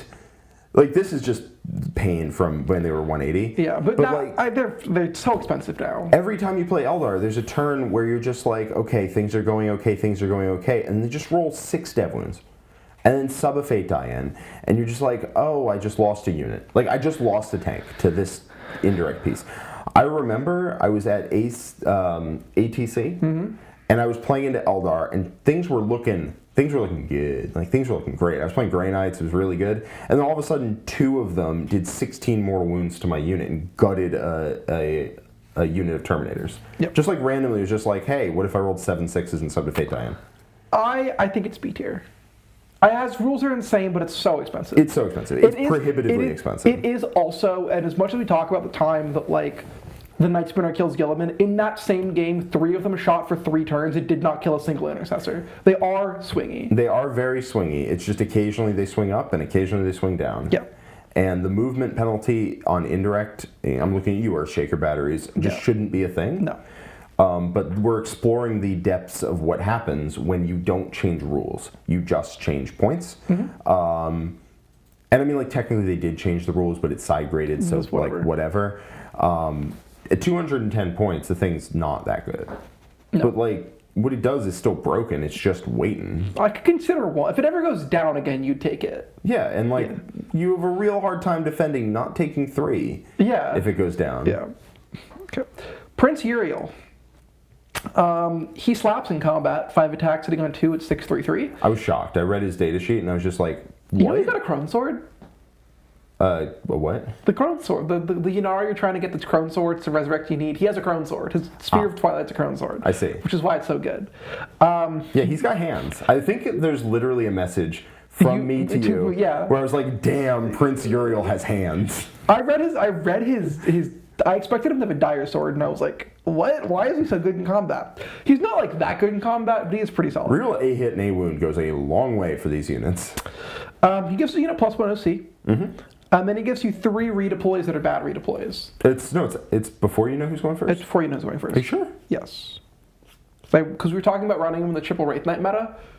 Because when you would play the Wraith Knights, you would redeploy based off whether your opponent had Wraith Knights. There's like a 4-hour chat between Ben and I in the Team USA Discord. I see. After you... Oh, right. Okay. They worded it very poorly. After both players have deployed their armies, select up to 3 Eldari units and redeploy them. It doesn't say it, but before you know who's going first. But it's immediately after you deploy them. Yeah, so it's the bad redeploy, but it still allows you to put stuff in reserves, which I guess is okay. It's fine. I don't know. How many points is he? He's 100 points. He's 100 flat, yeah. I think the problem is there's a lot of better units I'd rather take than him. Yeah, I mean, he hits kind of hard, but +1 OC is not something I'm really, like, you don't really buy Ancients and He Space joins Marines. Guardians and Corsairs. You could be OC 30. Sure. And have a redeploy before you know. If you use a redeploy after you know who's going first, you'd be in every list. Oh, yeah, 100%. But well, there was a brief minute where that was the ruling. And so you took him and 3 Wraith Knights. And so if you went first, you're like, all right, I'm seeing you with all these. Yeah. If you go second, you're like, you're not seeing me. Exactly. So I think he's in C tier. Yeah, I'd say so. The great. redeploy is not worth it. He does have hands. He does have hands. But, like, yeah, he's a little expensive. Okay. Rangers. Cheapest unit. They have a Rangers... 55. They have a 5-min vuln against shooting only. Cheapest non-like Warlock. Because, like, the solo Warlock is like 45. Yeah. They have stealth. They have 1 shot with precision at 4/1/2. They have a built-in reactive move of D6 inches. They're fine. Yeah, they're pretty good. I mean, they're not even bad. Because, like, D6 reactive move into a D6 Phantasm is something your opponent has to worry about. Yep. And that's not terrible. No. I think they're an A-tier trash unit. Yep. They're just cheap. Yep. And, like, sometimes you need something to hold your home objective. Sometimes you need something to go hold a midfield objective. The stock of Rangers went down a lot recently because of another unit we're about to get to. Yes. Not this one, though. The Harlequinn Shadowseer. Rip to a real one. Wow, yeah. Pour one out for the homies. So, can I talk about Harlequins? You can talk about Harlequins. Okay. I will allow you to talk about Harlequins. Thank you, sir. You are a just and kind God. So, I played a bunch of Harlequins back in 9th, not while they were broken, don't get me wrong, but after they were nerfed. And this is important to me that everyone knows that. They were really fun. I played Harlequins when they were broken. Yes, I know. And also afterwards. Yeah. I loved Harlequins. I loved my MSU Harlequin army that ran around. It played a lot of Warhammer, right? It would shoot and it would fight in a million places and it would do stuff. And it hit harder than you think, but it didn't hit that hard. It kind of scraped you away. Harlequins now have kind of a design philosophy I hate. which is, what if your army didn't do anything? They don't do anything. Like, they just don't do anything. There is one, count it, one way I will accept playing Harlequins. Is it the big troop unit? It's the big troop unit. When we get to it, I will defend that one unit as being good, and the rest of it is not. Yeah. Shadowseers lead a unit of troops, and that is all that they lead. They are cheap as hell, and they goddamn better be. Yeah. They don't do any damage worth anything. They notably do not have a psychic gun of any sort. Bananas. Which infuriates me. In 9th edition, they were well known for doing way too many mortals. Way too many mortals. Mirror of Minds was mwah. Do you ever have the one Shadowseer do the full 12 mortals? No, but I had 2 do like 12 quite consistently, which was smite, shards into Mirror of Minds, and you would just like detonate a unit. Like, I've killed Riptides with that. Yeah, it was great. It was awesome. Yeah. Doesn't have any of that. No. If it had Shards of Light and did something, okay, cool. Yeah. But it doesn't. No. Its ranged weapon is either anti-infantry 2+ AP 0, 1 shot, damage 1, or 4/1/1, 1 shot. It's a variety of bad pistols. Yeah. Yeah. And then in combat, it's 4 attacks at 5/1d3. It's on 2s. Ooh. Gives the unit stealth, which I suppose matters on a 12-man. In fact, it does. -1 to hit on a 12-man unit is annoying. But you're not taking that. And then at the start of the movement phase, 1 model from your army can use this ability. Not if you're in a transport, because that's how abilities work. And then you reroll advance rolls for their unit, and that unit is able to charge after advancing. This thing is terrible. like 55 points. It's garbage. It is horrible. Straight D tier. 0 damage output. Notably, it's 4 wounds. Why? So this thing is trash, and the reason why it's trash is because the thing you want to do with a Shadowseer, like the thing it's telling you to do is, hey, take a 12-man unit, and you want to take that 12-man unit, and you want to give it advance and charge, and reroll advances and stealth, and that is a super cool suite of rules. The problem is the 12-man troop unit is utter garbage at doing anything on the board unless you have 2 very specific characters that are not the Shadowseer. Nope. And otherwise, you can have quite a few strength 4 AP 1 damage 1 attacks. If her psychic ability was, instead of when leading a unit, if it was pick a unit in your command phase, or sorry, pick a unit in the movement phase. Pick a Harlequin unit. Pick a Harlequin unit in the movement phase. Yeah. She'd be interesting. She'd be interesting at least. Listen, 12-man unit with stealth and advance and charge and reroll advances is super cool until you read the troop data sheet. Yeah. And then you're like, It's not awesome. these guys used to hit hard. They really don't. And now they are more expensive than they were in 9th edition, which is funny. It's hilarious. And also just don't hit hard at all. Straight to D tier. Yep, buffs a unit in a way that the unit does not want to be played. Nope. Also, you can't do it in a transport, so you're trading advance and charge for -3 inches of movement, which is like a side grade at best. Yeah. Is Shadowseer in a transport with 5 dudes not being able to give that unit advance and charge is such a non-bow. Yeah. Because at the start of the movement phase, they're in transport, you can't pick them from the ability, then they get out and, sorry, sucks to be you. And stealth on a 5-man is not going to save it. Nope. So Shadowseer straight to Badville. Here you go. Back to you. I will pick up Harlequins and rant again when they are handed back to me. Shining Spears. Yes, This sir. unit was very bad. It was 120 points. Went down to 100 points. Tasty. I actually kind of like it. So it's a unit that doesn't do anything well, but does a lot of things better than okay. So durability-wise, it's 3 guys, toughness 4, 2 wounds on the regular guys, 3 wounds on the Exarch. So if they hit you with damage 2, you have the 1 grace wound. Yeah. The Exarch has a Shimmer Shield for a 4-up, and then they're a 5-up and 4-up if they charge or advance, which is quite frequently. If they charged or advanced the previous turn, Yes. right? Yeah.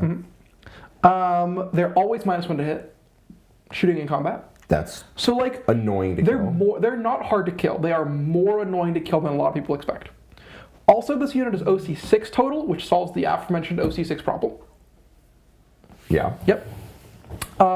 You get a bunch of shooting. You get a Star Lance, which is 1 shot at 932, 2 Laser Lances, which is 1 shot each, so 2 of them at 622, a Shuriken Cannon, and 2 Twin String Catapults, which is not world-ending, but actually adds up. Yeah. Then in combat, the 2 regular guys, 3 attacks each at 4/2/2 lance. And then the Exarch is 4 attacks at 4/3/2 lance, hits on 2s. That It adds up. It adds up. They like skirmish something to death in shooting and skirmish something to death in combat. Yeah, or like which is not bad. Combine actually do real damage to like a tank. Like, yeah. They're not a bad unit. They move 14. I quite like them. Yeah, they're legitimately going from 120 to 100 flat is good. This may be heresy. I want to put them in A tier. I think they're a solid unit. Yeah, I think they are just. I don't think there's something where you take like 3 units of 6 or anything. No. Like I think like 1 or 2 units of 3 goes in a lot of my lists now.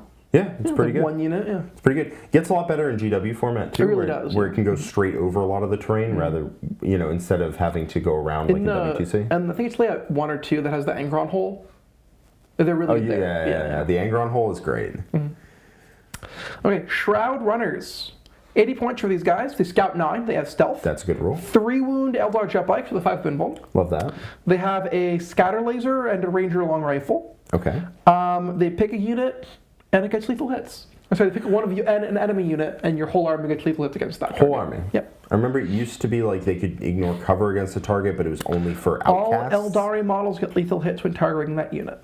Seems good. Also, they have a shuriken pistol, which is assault. So that means they can advance an action, Yes. crucially. Move 9, then move 20, then do an action. I think these guys are good. Okay. And they're 80 solid, points. 80 points, good skirmish unit. They're tough to like kill Chip. easily. Yeah, they will die to real fire. They're also stealth. 3 wounds, stealth, invuln. They'll die to real firepower, but like a rhino won't kill them. They also which have is like a real decent metric. odds of living through like a Doomstalker shooting them, right? Yeah. Hitting on 5, something 5 real shooting them. Yeah, like a Falcon shoots them. They shouldn't kill them. Shouldn't kill them. Yeah. Also, like 18, it's 21 shots from the unit adds up into nonsense. Yeah. Yeah. Like, No, I think the unit's quite good at 80. I think solid A tier. Yeah. Yeah. They're a little unwieldy is the one problem I'll say. Their bases are large. gigantic. Yeah.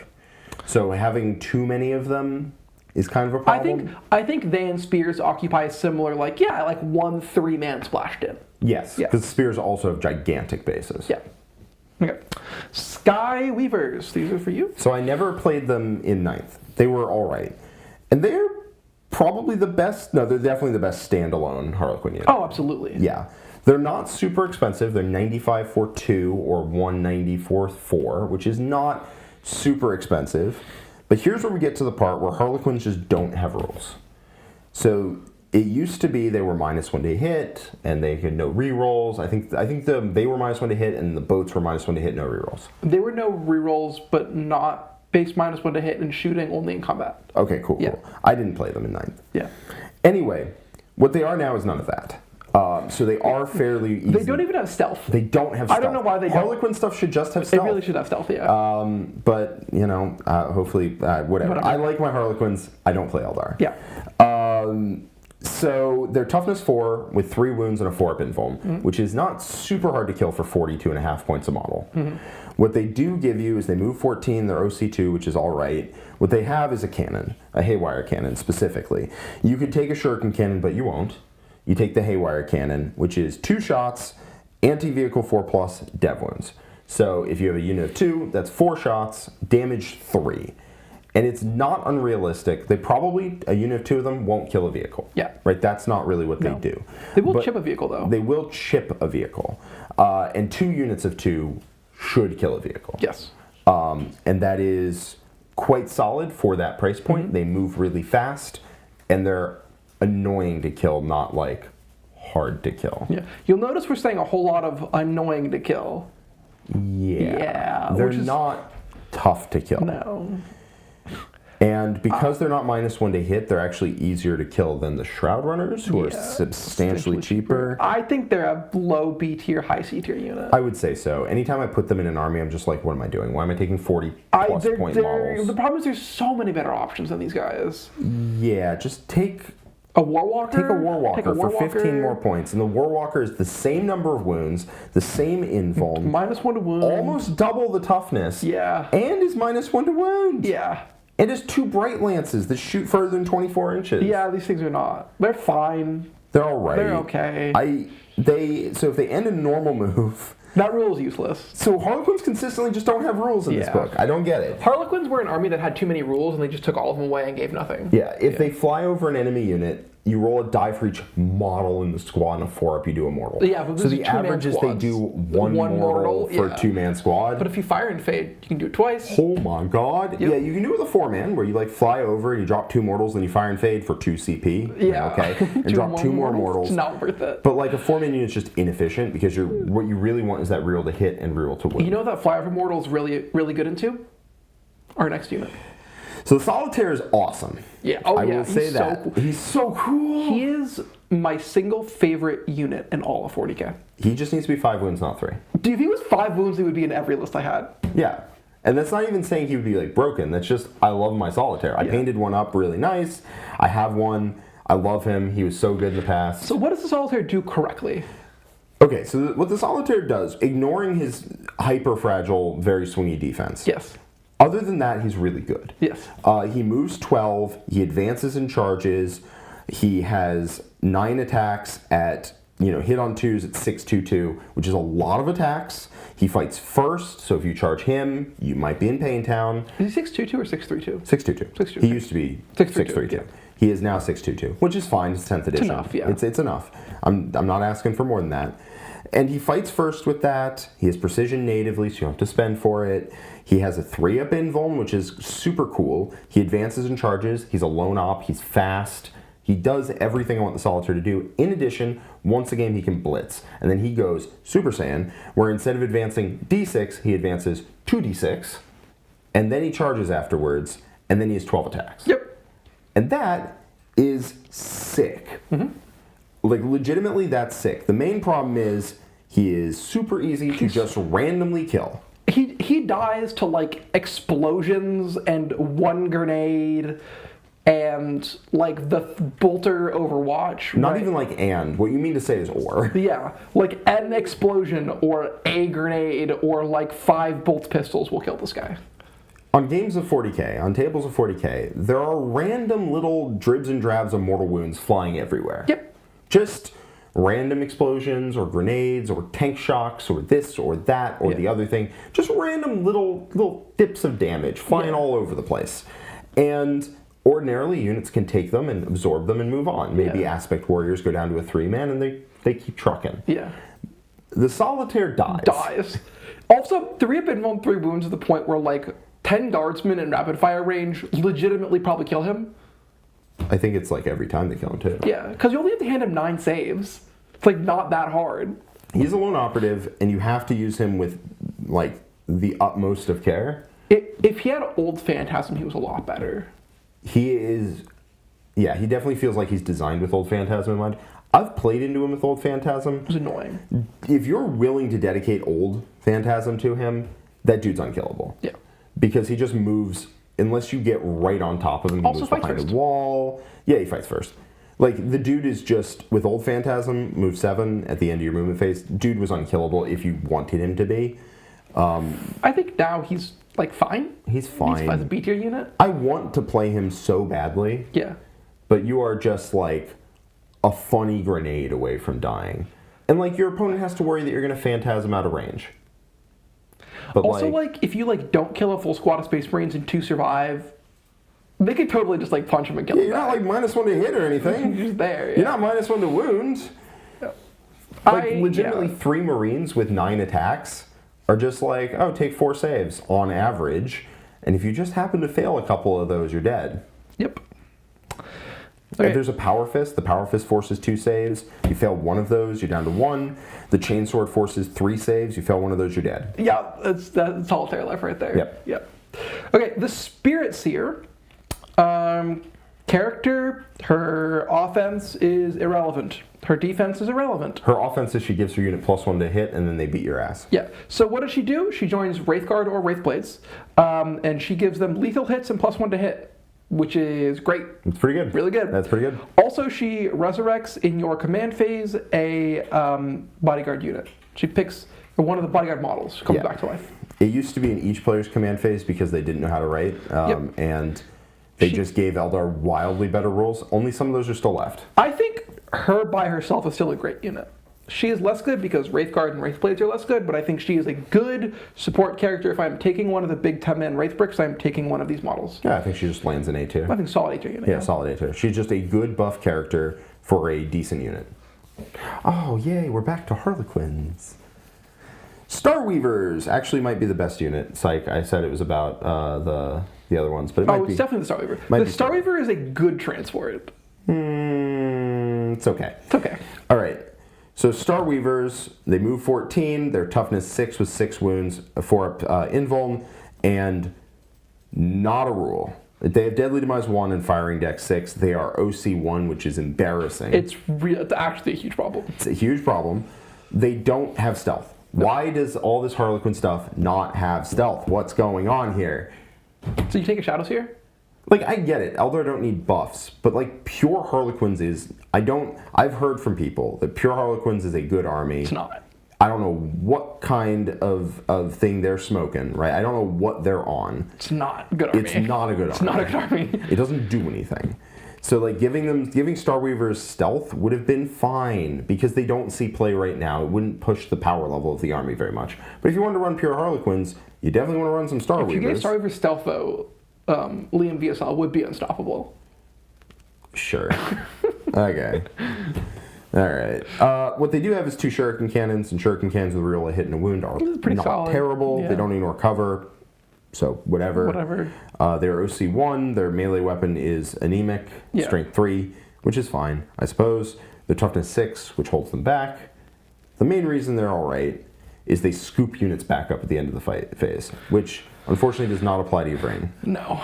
As much as we would all wish that it did. All wish it did, yeah. So you can have your Harlequin units get out, shoot, and charge, and then scoop them back up into the fight phase. Legitimately not a bad roll. No, they're solid. I think they're a solid A-tier transport. I think the boat itself is quite good. Most armies would take it. Context, what if it only holds Harlequins? B-tier? Yeah. Okay. Upper B-tier, though. Let's put it this way. I don't even think it's upper B. I think it's like lower B, because let me put it this way. Yeah? It requires you to take a Harlequin... Because it's a dedicated transport. Okay. You have to put a unit in it, or it explodes. Counterpoint? Death Jester. If you take a DJ, you can take a Starweaver with him. I don't think you even do, but you can. She can. The Solitaire also. DJ hops out, shoots, gets back inside. Solitaire Starweaver, not bad. Not bad. Just one personal ride for him. Yeah, it just scoops him back up into the fight phase. I don't know. I think it's fine. I think it's a solid unit. Yeah, it's all right. What's next? Storm Guardians. Okay, 100 points for Storm Guardians. They are Guardians with the 5 of Invuln. But I'm no gonna be so mad when I get to troops, by the way. What do you get? You get 2 power swords. Who cares? Sorry. They're Aeldari power swords, so they're not good. Then 2 flamers, 2 fusions, and sticky objectives. That's pretty good. Solid 100-point unit. I would say A tier right next to Guardians. I think it's a little worse than regular Guardians. Yeah. I would rather have 5 fate dice than sticky objectives. I agree. And they both get 2 random melt guns, right? Or is it just Storm Guardians? No, just Storm Guardians. Okay. But they don't get a Bright Lance. It's like... Serpent Scale gives them a 5 Invuln. That's pretty good. Yeah.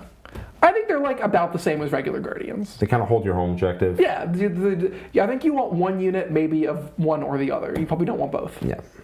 Unless you're Nick, where you want 6 units in Way Serpents. That is a cool ass list, I'll tell you that. Really it's is. not great, but I wish it were. Yeah. Okay.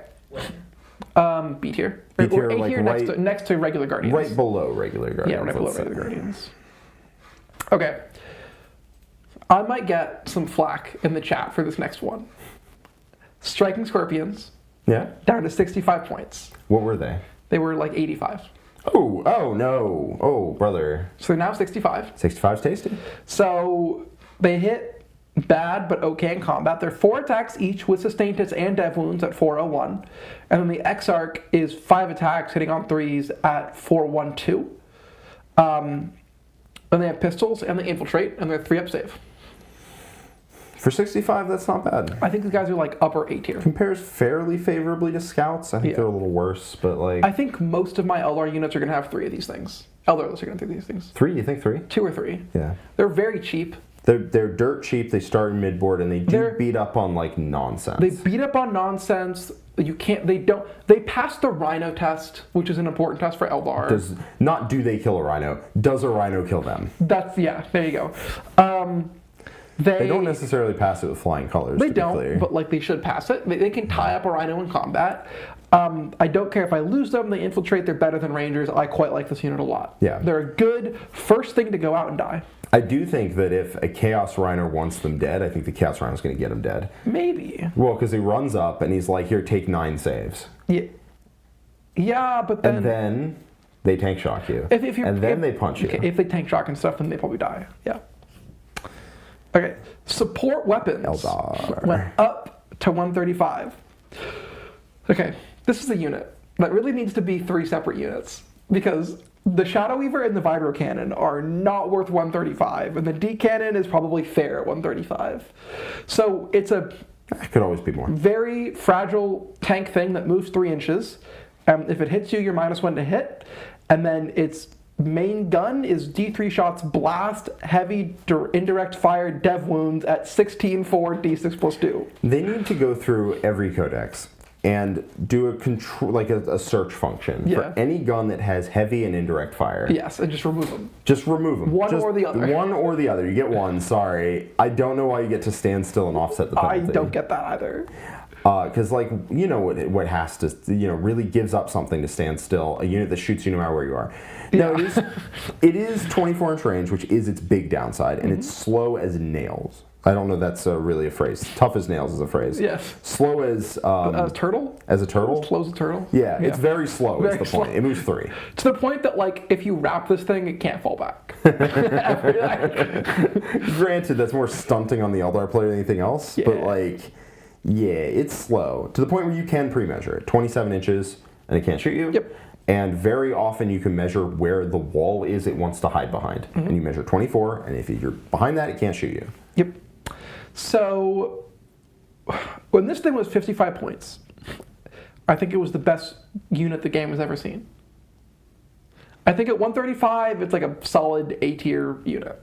Like, you probably still consider them. I think it's fine. It's still dev wounds. Yeah. Which is, like, it still can crack tanks out of line of sight. Yeah. It runs into standard, like, indirect fire stuff. It dies to indirect, it's getting wrapped. It has issues. It's not, like, broken. It's not It's fine. broken, but when it's firing on all cylinders, I will tell you, it feels broken. If these things if you have 3 of these things that get to shoot for 5 turns. It feels broken as hell. Yeah, it's quite good. It does have downsides, but, like, man, twice in my life I've gotten Caladius to straight up shoot these things, and it is the best feeling ever. Yeah. They did not live. No, they died. Yeah. Yeah. At Pyra Cup, I had Trajan by himself shoot a D-cannon to death in 2 separate games. Eagle Stream! You won't see that happening anymore. No, you won't. Okay, Swooping Hawks. They went from 75 to 80. Yeah, you still take them. Yeah, you still take them. They're still really good. So what do? They go back up into reserves. There are a lot of units that go back up into reserves. And all of them have the Swooping Hawk rule, as we like to call it here. Which kind of tells you a lot about this unit. They're the best one. They're the best one by far, because they deep strike, and they move 14, and they fire and fade, and their shooting is surprisingly good, and they have the grenades keyword. If you have cultists guarding your backfield, and you can drop Swooping Hawks down to shoot at them... Not anymore. No, you don't have them anymore, and also, sorry, that's fire and faded onto your whole objective. Also, they're lethal hit, so like sometimes they just like kill a tank. Not from full, but from like 1 or 2. Yeah, they can chip. And them and Warp Spiders together can be the anti-Catan kill squad. Oh, yeah. Because they also throw grenades. These things are amazing into Catan. Because they throw grenades, and they'll shoot the Catan from any goddamn where because they teleport. Yeah, and they shoot at 24, and Necrons can't really hit back. And then you just shoot the Catan, and you're like, here's 4 saves. Because lethal hits, and reroll a hit, and you're just like, here's 4. Yep. Okay, here's the next one. Here's 5. All right, the next one. Here's 4. Oh, your Catan's mostly dead. Let me throw a grenade at it. Let me shoot it with Warp Spiders. Oh, your Catan's dead. Yep. I think S tier for these guys for sure. Yeah. It's like the only answer that Eldar really has to Catan is like a wolf pack of... Do you want this one? Oh, I would love to take the Visarch, yes. the only answer that Eldar really has into Catan is like a wolf pack Of like 15 spiders, 15 hawks. just like moving across the battlefield together, just jumping Catan and beating the crap out of them. I will say, that does kill Catan most of the time. It very well, very It's much like does. pretty good into Catan. It's pretty good into Catan to the point where I think if you're planning to have any kind of game into Necrons at all, you kind of just have need to have. You just need a bunch of them. I mean, also 15 spiders, 15 hawks is a great place for Eldar. Most of my Eldar lists start with Khaine, Wayleaper, 15 spiders, 15 hawks, and we go from there. yes, it's legitimately they're very good. Yeah. Okay, now we got the Visarch, who I think is a very cool designed character. Yes. I'm not commenting on like how he looks, although he looks pretty dope. He's a little emo, but that's kind of all else. And there's nothing wrong with that. Well, he's the champion of the god of death. He has So, like- Asuvar, the Sword of Silent Screams, Quentin. Dude, the Ynnari weapon names get me every time. You want Kavir? There's Asuvar. Asuvar sounds like the name of like a Brooklyn Nine-Nine fantasy weapon. I don't know enough about that. Okay, so here's what he does. He's a very well-designed character, in my opinion. Yeah. So he combos. He's good. He combos incredibly well with the grain. Yes. So he moves 8, which is tight. Yep. He has a 2-up save with a 4-up info. Yep. Which is also pretty dope. And 5 wounds. I mean, we found him somewhere, Chief. So his stat line, pretty decent. On top of that, he has Asuvar, the Sword of Silent Screams. Every time. Every time. So he gives his unit fight first. Yeah. And he hits much, and I mean much harder than he looks. Yeah. So he looks like he's 5 attacks at 5/4/2. He's like a budget Fuegon. Yeah. I'm here to tell you, he hits harder than Fuegon. Oh, yeah. So here's what he do. First off, he joins a bunch of things that you don't join him to and troops. Yes. So on the charge, he's getting +1 to wound because troops at least do that. Yeah. Right? So +1 to wound 5/4/2 is a good profile in combat. With the real hit mode. With a reroll to hit and a reroll to wound, but here's more to the point what happens. At the start, when he's selected to fight, you pick an ability, and you pick either Devastating Wounds, which you won't pick, or Lethal Hits, which you won't pick, or Sustained Hits 2, which you do pick. So those 5 attacks, they look a lot like 9 hits. Yep. Because you roll a 6 to hit, and you roll a 1 to hit, and you reroll that 1, and you sub in a Fate die, and oh my god, look, that's 9 hits. And then he's +1 to wound at 5/4/2, and suddenly that, like, you roll him out into, like, Sword Brethren, he just kills 4.5 of them, basically, like, every time. He also, He kills, like, 4, a decent number. he wounds rhinos on 4s. Yeah. So, like, the odds that he kills a rhino by himself is, like, Pretty good. pretty good, yeah. Pretty good. He just runs in there's like, stab. Yeah. He does at least 8 damage to it. Yeah. And the rest of the unit will find that somewhere. Yeah. Find the last 2. Like, he hits much, much harder than it looks like he does. Yes. To the point where you can tell your opponent, listen, I have played units that hit harder than they look like they do. And the way I describe them to my opponent is this hits harder than you think it does. And then I tell them the stats. Yeah. This hits harder than you think it does. And, in addition, it has fight first. That is an annoying prospect to deal with, and he's 80 points. He's not that bad. He is a foot character that does nothing else. That is true. I think he is not bad, but not awesome. I'm going to make the case for, I think that him plus Yvrain plus troops is legitimately an A-tier unit. Not a high A-tier unit. I think it's got a lot of competition that's better than it, but I think it is good. It's not an A-tier unit. It's like... Okay, let's compare. Let's bring up the toes. Bring up the toes. Okay. Let's see what it has to compete with. Okay. So it has to compete with Asureman. I'm not... Versus like a... I mean like... Asureman. Is it better than Asureman? It's probably better than Asureman. It is better than Asureman. Yeah. I think Asureman needs to be down the tier list. Is it better than like Yvrain and 10 Banshees, or Baharroth and 10 Hawks, or Karandras and 10 Scorpions? Because Yes. it's more expensive than all. It is. It but is. it's a lot more expensive than all of those. But it actually does something, which a lot of those don't. You got me there. Yes. I don't know. I just think that like any of the units in A tier, I would rather have than this unit. Because when you take all the parts and pieces together, it's gonna be like 400 points. It's 370, which is not nothing, but I legitimately think that it actually does things. Is it the best use of 370 points? Not necessarily. It definitely has a lot of problems in terms of survivability and damage output that need to be built around. Wait, so this unit does not score objectives and has problems with durability and damage output. No, you have to build around them in your list design. Okay. Because if you just throw the unit in, it's going to suck. That's fair. That's what I mean. Like, you need to have guide in there, Yeah. and you need to have fortune in there, in my opinion.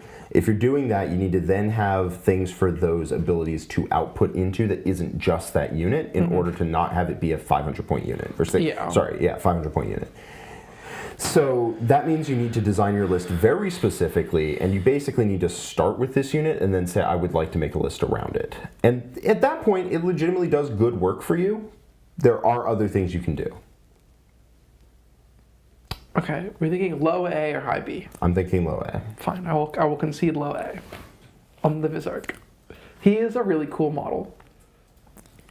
Yes. Also, he's got Asuvar, the Sword of Silent Screams. He does have Asuvar. Do you know who does not have Asuvar, the Sword of Silent Screams? The Yncarne. The Yncarne. Also, the unit like shoots harder than it looks like it does, and it has 1,000,000 attacks, which is dope. And it fights first, which makes some things really annoyed, and it makes good use of a bunch of rules. Like it is legitimately better than the sum of its parts. That being said, you do have to design your list around it. Yes, the parts are also very bad, so...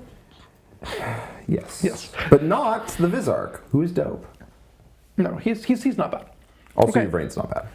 No, she's quite good. She's quite good. The Yncarne. She has Swirling Soul Energy, which is like a really good flamer. Hold on, can I see? And she has Vilith Zar, the Sword of Souls. Dude. Okay, so once per game, it's in your turn. Once per phase. The reason you're remembering this is this has been FAQ'd like 3 times. Like 3 times. And if you read the data sheet, it does not actually tell you what it does. In your turn, when you kill a unit, she can appear there where it's dead. Once per turn on your turn, yes. she can teleport. Yes. It used to be that you could do it in your opponent's turn too, so you could like teleport out. Now you can't. So she's a great like delivery mechanism, but she no longer has the retraction mechanism, and she is now 350 points. The reason that's important is because I will tell you, as someone who had to play into 1,000,000 Yncarnes, if you were planning on taking a swing at the Yncarne and killing the Yncarne, which you had to do at some point. She is toughness 10, 2 up, 4 up, 12 wounds, half damage. It's not easy to kill. It's not easy to kill. So if you're gearing up to take a swing at the Yncarne, you basically had to not use your shooting phase. Yeah. And that was annoying. If you shot like a squad of spiders, she would just go there. She would just leave. And then suddenly your unit that got out to charge her is just in the middle of the open, ready to get Nightspinnered. It was bad. And you had to be very careful in your shooting order. And like if your plan is to shoot her halfway, charge her to death, you couldn't kill fully anything in the shooting phase, or she would just leave. Mm-hmm. So you either had to plan to shoot her completely full to dead in the shooting phase, which is not easy, or you had to give up your shooting phase, or you just had to ignore her. And she hits hard enough you can't just do that. It was annoying. Now, that being said, that's not how the rule works anymore, so feel free to tee off on her like it's t-ball practice, but like, whatever. I mean, like, she hits kind of hard, but not like world-ending hard. What's 5 attacks at 12? 12, 4, d6 plus 1. It's not bad. You and I both have experienced her whiffing. Oh, yeah. Yes. She whiffs like firmly 1/8 of the time. I've had her go into vehicles and be like, I definitely killed this because, and oops, I didn't. Yeah. I rolled one too many. I rolled 2 misses, or this is my opponent, realistically. Yeah. My opponent rolls 2 1s out of 5 dice. Not inconceivable. They fail 2 wound rolls out of 4 dice. Not inconceivable. And they use the reroll, and maybe they fail the wound reroll, and then suddenly they hand me 2 saves, and maybe I have an invul, maybe I don't. Or like, it's d6 plus 1. If you roll a 1 on the damage, it's 2 damage. Yep, I've experienced her going into a vehicle and not killing it. And yeah, it doesn't happen every time or often, but if they have an invul, it just does. We've all rolled like 5 dice and gotten 3 1s and 2s. We've all done it, and if you do that, you just don't kill the target. Mm-hmm. But she's really expensive. I kind of don't love the Yncarne right now. You kind of didn't like her before she. I liked Khaine more. Now I really don't like her. She's also more expensive. She's a lot more expensive. And she has the initiate, but she's not the higher damaging one of the two. So like. But also, like, I don't need Khaine to run into my opponent's army, kill something, and die. I need Khaine to stand on an objective and not die for 5 turns. Yes. And just body block for the rest of your army. Also, she's 10 wounds. With a toughness 10. She's 12 wounds of toughness 10. 12 wounds with toughness 10. Versus a 14 wounds toughness 12. Which is a huge difference, especially if you have Fortune. Yep. And also, man, if you just sling this thing into your opponent's army, which I don't want to get stereotypical with it, every European player, I don't even care if they have the Yncarne in their army. They will do it. They will sling the Yncarne into you on turn 2 and put it in the center of your army and kill something and be like, what's up? And what's up is a grenade and a tank shock. Yeah. And like, then she's half dead. Yeah. I beat here. Yeah, I'd say so. Beat here. She's good-ish. She's worse than the Visarch. Probably, actually, yeah. Yeah. Would you rather have 4 Visarchs or 1 Yncarne? 4 Visarchs and 30 points? Yeah. If they were a unit of 4 Visarchs. Dude, a unit of 4 Visarchs would be good. Yeah, can you imagine just 5 Visarchs in 1 unit, 400 points? It fights first. Just 4 Visarchs, all in a very weird relationship with Yvraine. 1 unit. That fanfic is somewhere. Also, that unit would be gross, because she could resurrect D3 of them and give them all 5 up Feel No Pain. Resurrection D3 Visarchs. I would play that unit in a heartbeat. Absolutely. Anyway, you can't do that. No. So troops. Troops are... This is going to be the biggest... Nothing burger? No, this is going to be the biggest tonal whiplash possible. Yeah. They're garbage. I don't hate them. Yeah.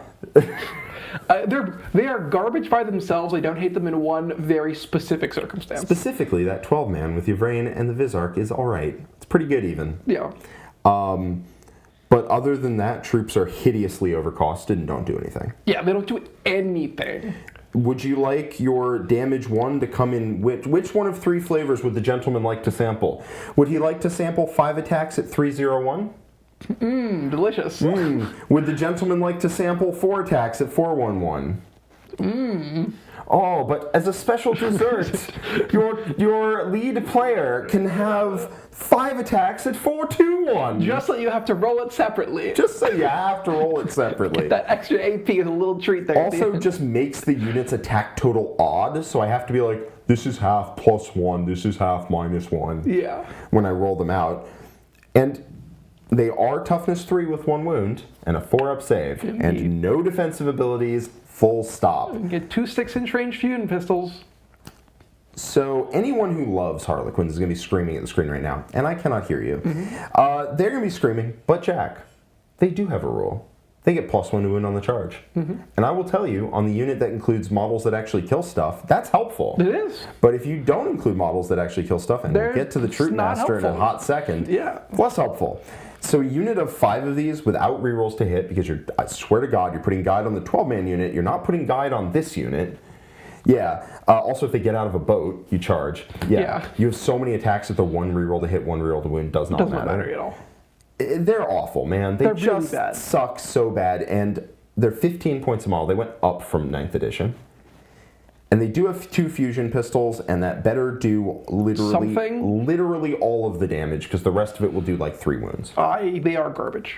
They're terrible. They're bad into demons, which is like their perfect target. Yes. Literally the only time that unit is any good is the 12-man with Yvraine and the Visarch, and I'll mention this again when we get to Yvraine. But otherwise, the unit is trash. So what do we think? Like C tier? With an asterisk? C tier with an asterisk. I think 1 unit could be A tier. Well, we're going to put the Visarch and Yvraine up, so I want to put the troops in C tier. I'm totally down with that. I think the troops are bad. The troops are... Is the Troop Master next? Why are they 75 for 5, Quinn, and do literally 0 damage? They're not great. +1 to wound on strength 4, AP 1, damage 1. It's really not where you want to be. If they were like 6... Okay, so I had a brief midnight session where I thought about how I would like to fix troops, and it's not even that tough. You make them like damage 2. Yep. And you make the blade that's strength 3, AP 0, 1 damage dev wounds, because it's still not going to do anything. It does not like it has real rerolls. Yeah. And like maybe you even make them a little more expensive. Or you make their rule do something else. But they need to not be just damage 1 for 15 points a model. They're also like elite troop. I don't get it anyway. I don't. Their design philosophy for Harlequins. Master? Yes. The design philosophy for Harlequins, I think, is just bad. Yeah. Which is, what if the entire army did nothing? Like, not a thing at all. It's bad. It's not bad. good. Yeah. I have Harlequins. I like my Harlequins. Yeah. All right, True Master, up next. He gives his unit dev wounds. Yay! That's a deep non-bow with +1 to wound. Yeah, it really is. And, it will do non-zero amount of damage. He's damage 1, right? Oh yeah, he's damage 1, baby. You can either have a Harlequin special weapon or Troop Master's Blade. Troop Master's Blade is better in every way. It is more attacks, it is higher AP. Do you remember the Fang Master who had like 10 attacks at like hits you on 2s, wounds you on 2s, damage 3? I think he was like strength 5 or 6 or something. Well, he had the always wounds you on 2s rally, right? No, yeah. No, that was Chegarak's Rose? No, that was real. No, that was the Fang Master. Damn, the Fang Master He slayed. hits you on 2s, wounds you on 2s, damage 3. Ooh. He was damage 2 with the Fang. You could get him to damage 3. If you spent 2 CP on him. Yeah, I suppose. But now he's damage 1. Yep. 6 attacks at 4/2/1. I think he's in D tier. He's very bad. He's very bad. Dev wounds on that unit is not great. Again, this is the sort of thing where, like, okay, if you could join a Shadowseer and a Troop Master to the same unit, It'd be too expensive. it would be, no, it's like 100 points for the both of them. That's fair. It would be too expensive. It'd be like 260, 270 for the unit, but I could at least see it, Yes. right?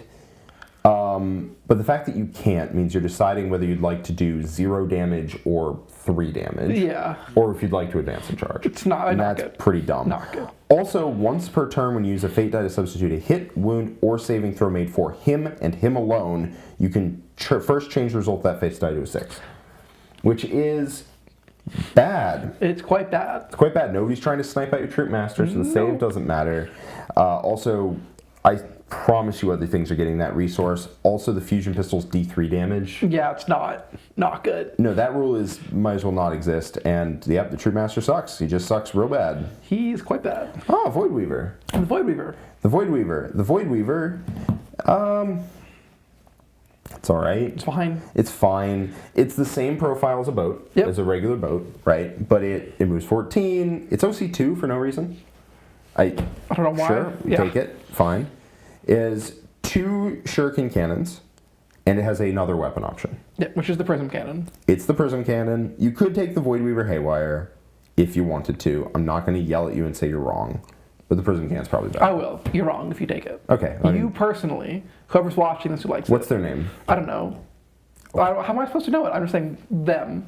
Addressing the audience broadly. They're wrong for taking You, Haywire Cannon. Austin.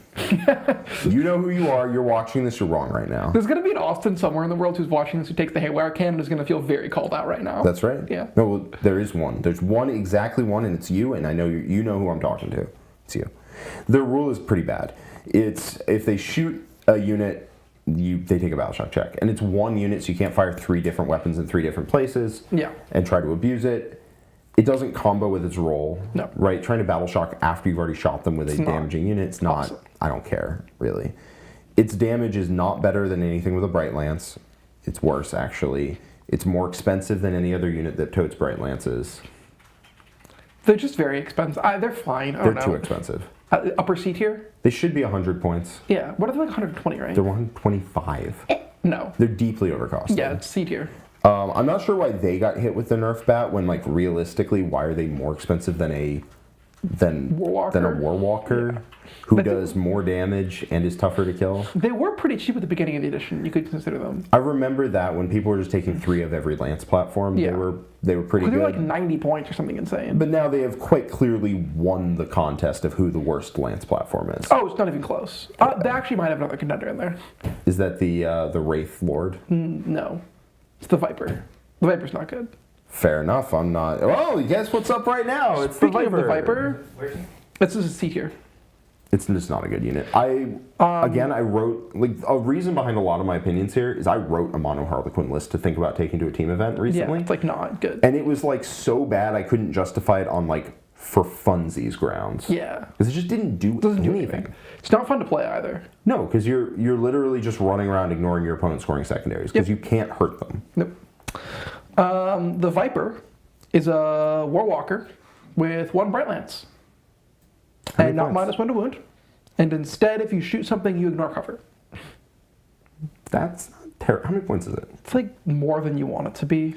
They were very cheap, and now they're I not. remember they used to be like 45. They're 85. What? Yeah, it's not good. It's T6, 6 wounds, 3 up save, no invuln.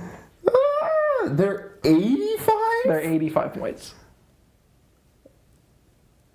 Yeah, I think it's not good. Who at GWHQ did the Viper walk up to and slap in the face? Well, they were really good. They were like, in the beginning of the edition, they were like 55, and you took 1 to ignore cover on your Wraith Knight. But now you don't. 85? Yeah, I think this is a C tier unit we move on. Oh. Put it next to the Voidweaver. They're kind of the same. Yeah. No, I'd rather take a Voidweaver over that. The problem is... Damn. Okay. You know who is not going to go in C tier, though? The Warwalker. Oh, the Warwalker's So, gross. for 110 points, so marginal increase upgrade, you get +1 toughness, a 4-up invuln, scout 9, and 2 Bright Lances. And -1 to wound. -1 to wound if strength higher than toughness, right? No. Surely it's that. No. No, it's just -1 to wound all the time on a toughness 7 vehicle. Yeah. Woo! Sometimes these things are very durable, sometimes they're not. With Fate Dice, they can just randomly survive way too much. I have experienced the randomly surviving way too much. Where -1 to wound means you just wound them on 4s, and you roll a little bad, and then they're like, oh, if I sub a Fate Die and I live here, right? And you're like, Yes. yes. And then they go, I think Warwalkers are a solid A-tier anti-tank unit. They're just very good. you don't think they're S tier? I am think not. I mean, you're the Eldar expert, so if you say they're A they're tier, a not S. little expensive. So my category for S tier is like, do I want to take this in every list? And I don't take a Wraith Warwalkers in every list. That is fair. Yeah. The Avatar might not be S tier in that definition. He might not be. But like, But he's in every one of my he's lists. very good in that list. The problem with Warwalkers also is they're only 6 wounds. So like, A random Meltagun can just. so like for every time they survive like 3 Forge Fiends, they die to 1 Melt the Goat. Yes. So they can't, because they have a lot of defenses on top of 6 wounds, they die sometimes. Yeah, I mean, listen, I don't want to see that dude leaving the top of A tier. Not that we've barely been ranking in tiers at all. Bottom S tier, top A tier minimum. Yeah. It's really, they're really dumb. But like I could see that argument for sure. You're the Eldar expert. They are good, but not like broken. The only unit I'm going to the mat over is that troop unit? The troop unit, because I think it's so unbelievably cool. Okay, the Warlock Skyrunner. He gives his unit either stealth or ignore cover. It's ignores cover. Yeah, it's ignores cover. Unless you're literally not shooting anything. He has some cute shooting options. He's got like a heavy flamer. He's not that expensive. He's a good caddy to hold enhancements for the bikes. He can only join Wind Riders. He's fine. He's legitimately, he enables a unit. He does. And that unit is the Wind Rider squad that you came up with. I think it's pretty good. That I think is pretty damn good. Which we'll cover when we get to Wind Riders. He's not that expensive. He's 55. He's 55. So he's a unit that moves 14, can advance and shoot 55 points. He's not bad. He also has a heavy flamer that doesn't ignore cover, but if he's leading a unit, guess what? Yes, it does. Yeah. And like, that's not bad. We'll talk about the Wind Rider unit when we get to the Wind Rider unit. Mm-hmm. And again, this was your creation originally. And I think it's a super cool unit. Yeah, it's it cool also uses Weeping Stones very well. It is the best Weeping Stones caddy. Weeping Stones is if you kill a unit, you get a fate die, but it's every unit you kill. Yeah, so if the Wind Rider unit, legitimately a big Wind Rider unit, can split fire and kill 2 to 3 units. Yeah. Pretty easily, and you're just like, 3 fate dice. And you just add them to your pool. Yeah. I think he's like top of B tier. Yeah, I'd probably say so. Fine unit. I think I don't want him on every list, but if you like build around him, he's good. If you run that unit, you're taking him. Yeah. Yeah, probably. Probably. Ignores cover on AP1 is kind of necessary, so yeah. Also, he's like a singing spear and a heavy flamer. Yeah, and he's solid. He's worth 50 and a points. twin little itty bitty gun underneath. Like he's good.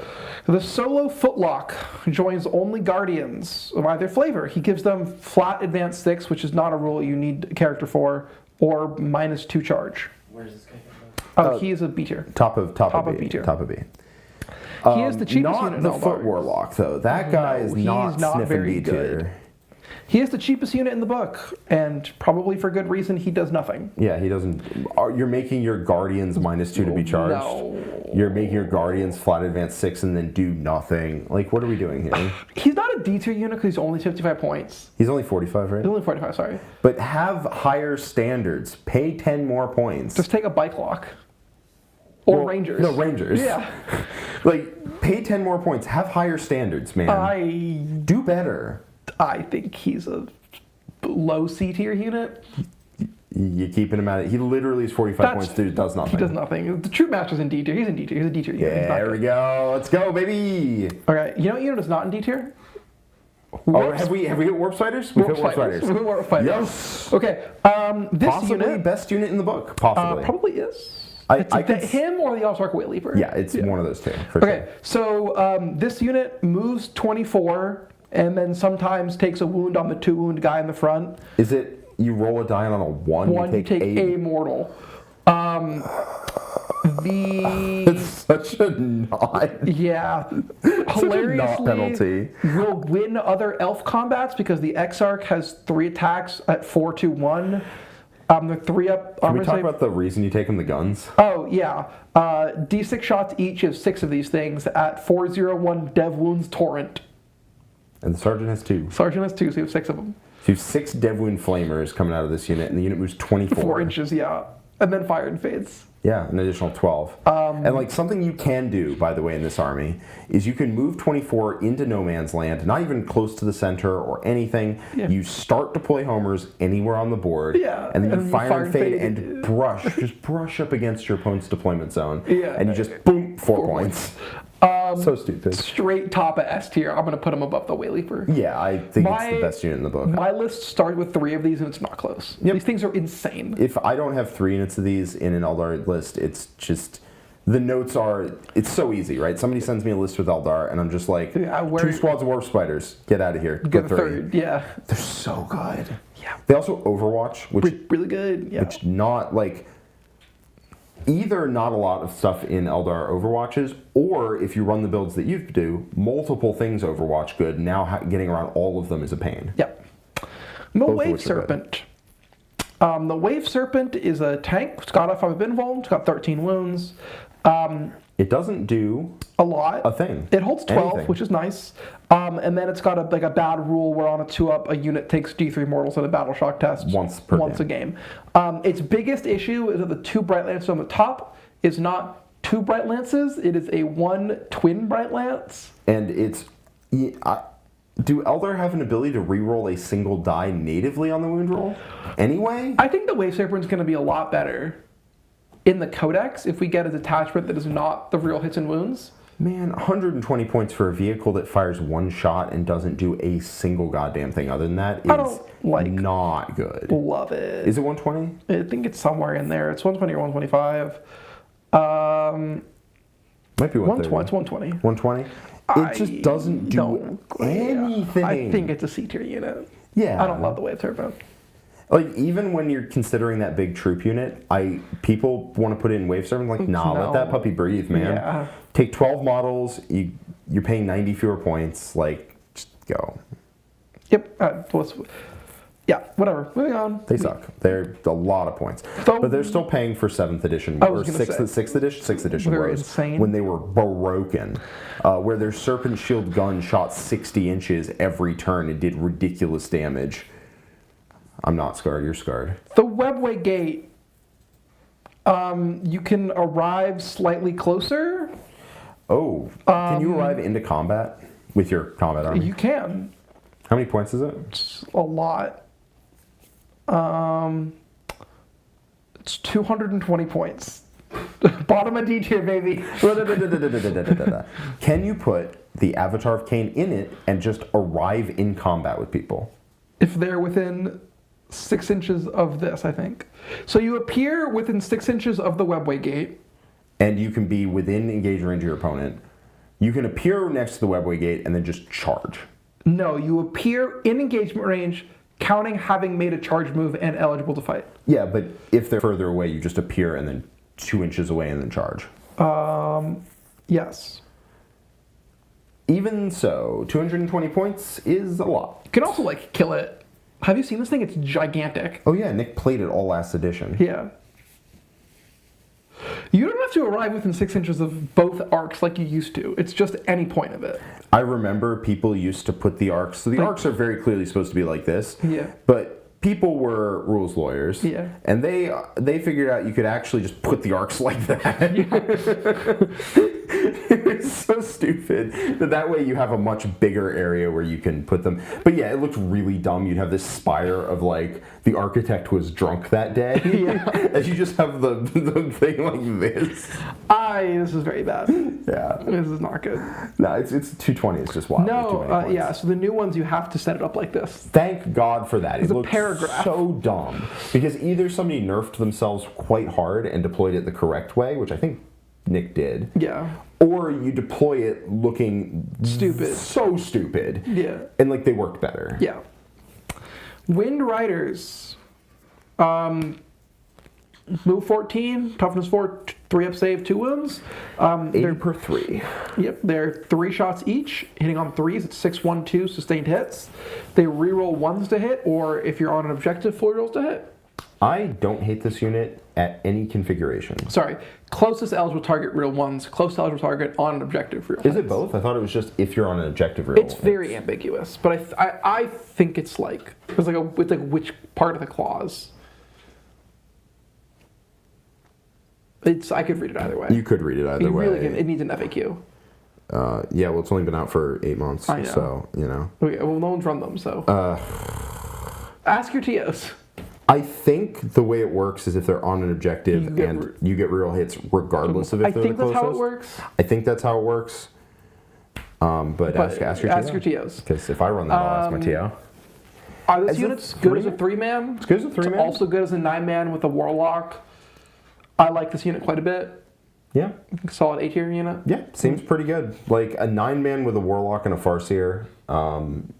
It's just going to reroll hits. Not that expensive. Not that expensive. I don't add the cost of the Farseer to that unit because the Farseer you want regardless. Anyways, yeah. So otherwise it's $295 for the unit. Yeah. If you include it, it is quite good. It's $295, it's $310 because you include Weeping Stones. Yeah. It gets you a bunch of fate dice. It shoots a bunch of units. It also shoots at stuff you don't want to be shooting at because a lot of Eldar shooting is like melta guns and bright lances. And you're like, God, 30 shots at like 6-1-2. Yep. And they reroll the hit and they're sustained. Yeah. And they ignore cover if you include the dude. Yeah. And they get you a bunch of fate dice. Pretty good. The only downside, and this isn't necessarily a downside, is that they are required to be your fire and fade. Yes. And that's a little restrictive, but on the other hand, you get this unit that pokes out and goes 27 shots, 30-something hits, I killed 2 different units, and I'm gone, and my opponent can't respond. I ran it a ton in 9th edition. It was really good, and it didn't change that much. No, it is a legitimately quite good unit, because it also is one of the ways you can compensate for only having 6 miracle dice. You really can. Yeah. Because it kills 1 to 2 units a turn from the word go basically every time. Yep. And that means that, I mean, like, you don't even need to have dudes on your home objective getting you CP, because, again, you... Fate dice. Fate dice. You're just going to have a lot if this unit runs around and just shoots fire and fates, shoots fire and fates. You're going to get, like, 1 to 2 every turn. Yeah, it's a good unit. And also, if you have a bunch of random characters in there that shoot a little harder than they should and split fire and reroll hits, it's like... Okay, well, that killed another spears, unit. A Destructor, an Eldritch Storm, the catapults, it adds up. Yeah. Yeah. And you can very easily kill 2 to 3 units if you really, want to. Yep, so A-tier. Yeah, I think so. And the 3-man with real hits is just good. Yep. Up next is Wraith Blades. So they're kind of anemic in combat. 3 attacks, hitting on 4s, but you love a Spiritseer, hitting on 3s. They need guide. They need guide at or they're 7-2-2. useless. Yeah. Yep. But they're 4-up invulnerable if you force them. They're T7, -1 to wound, 3 wounds each. They fight on death on a 4+. Move 6. They go through walls. They res a model a turn. They're durable. They are durable. They're annoying to kill. They hold points pretty well. They're really good, like, this is my natural expansion, please don't come here. They are a different avatar. They're different in different ways. They are much slower. Mm-hmm. They are much harder to kill. They hit much less hard. They hit much less hard. They don't shoot at all. They don't shoot at all. And they have much more OC. Yes, they are also more expensive. They're also like, much more they're expensive. like a side grade avatar that I think is a little worse. They're downgrade avatar. Yeah, they're downgrade But avatar. they're like the same sort of role. Yeah. Right? I beat here.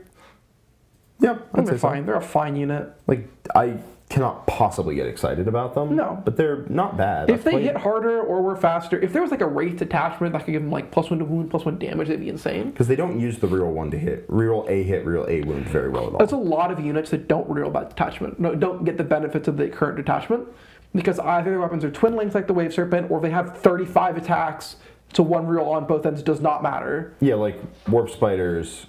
Not that I'm crying out for Warp Spiders to get some love, but they don't care, right? Yeah. They reroll a wound roll out of like 25. Like, Yeah. okay, cool. Whereas the Avatar loves it. Yeah, the Avatar would just, oh, so good. Wraithguard. Wraithguard. They went up 40 points, so they're now 380 instead of 340 like they were. They also now have to shoot back, At the same target that shot them. which is so much worse. Yes, and they do not have pistol anymore. Let me tell you. Yeah, they lost that a while ago. Let me tell you the worst part about trying to kill Wraithguard is you couldn't do it with 1 unit, almost always, unless you had Sword Brethren, in which case, all dead. But you couldn't do it with 1 unit. So what would happen is you would poke multiple units out to shoot. You'd fire the first one, and they wouldn't shoot back. They would just shoot at the next one ready to go. Yeah. And they'd kill it, and then you don't kill the Wraithguard. They heal the guy, and they kill the first unit that shot at him. And yeah, Yep. it was nasty. So their guns are still pretty good. 1 shot. They'll be hitting on 3s because you have a Spiritseer at 1446 dev wounds. 10 of those things is a lot. And their combat also is not negligible. Yeah, my point being that like now that they've changed, Yes. they can do damage by shooting back, but they can't disrupt attacks. The Phantasm change, I'll sort them a lot.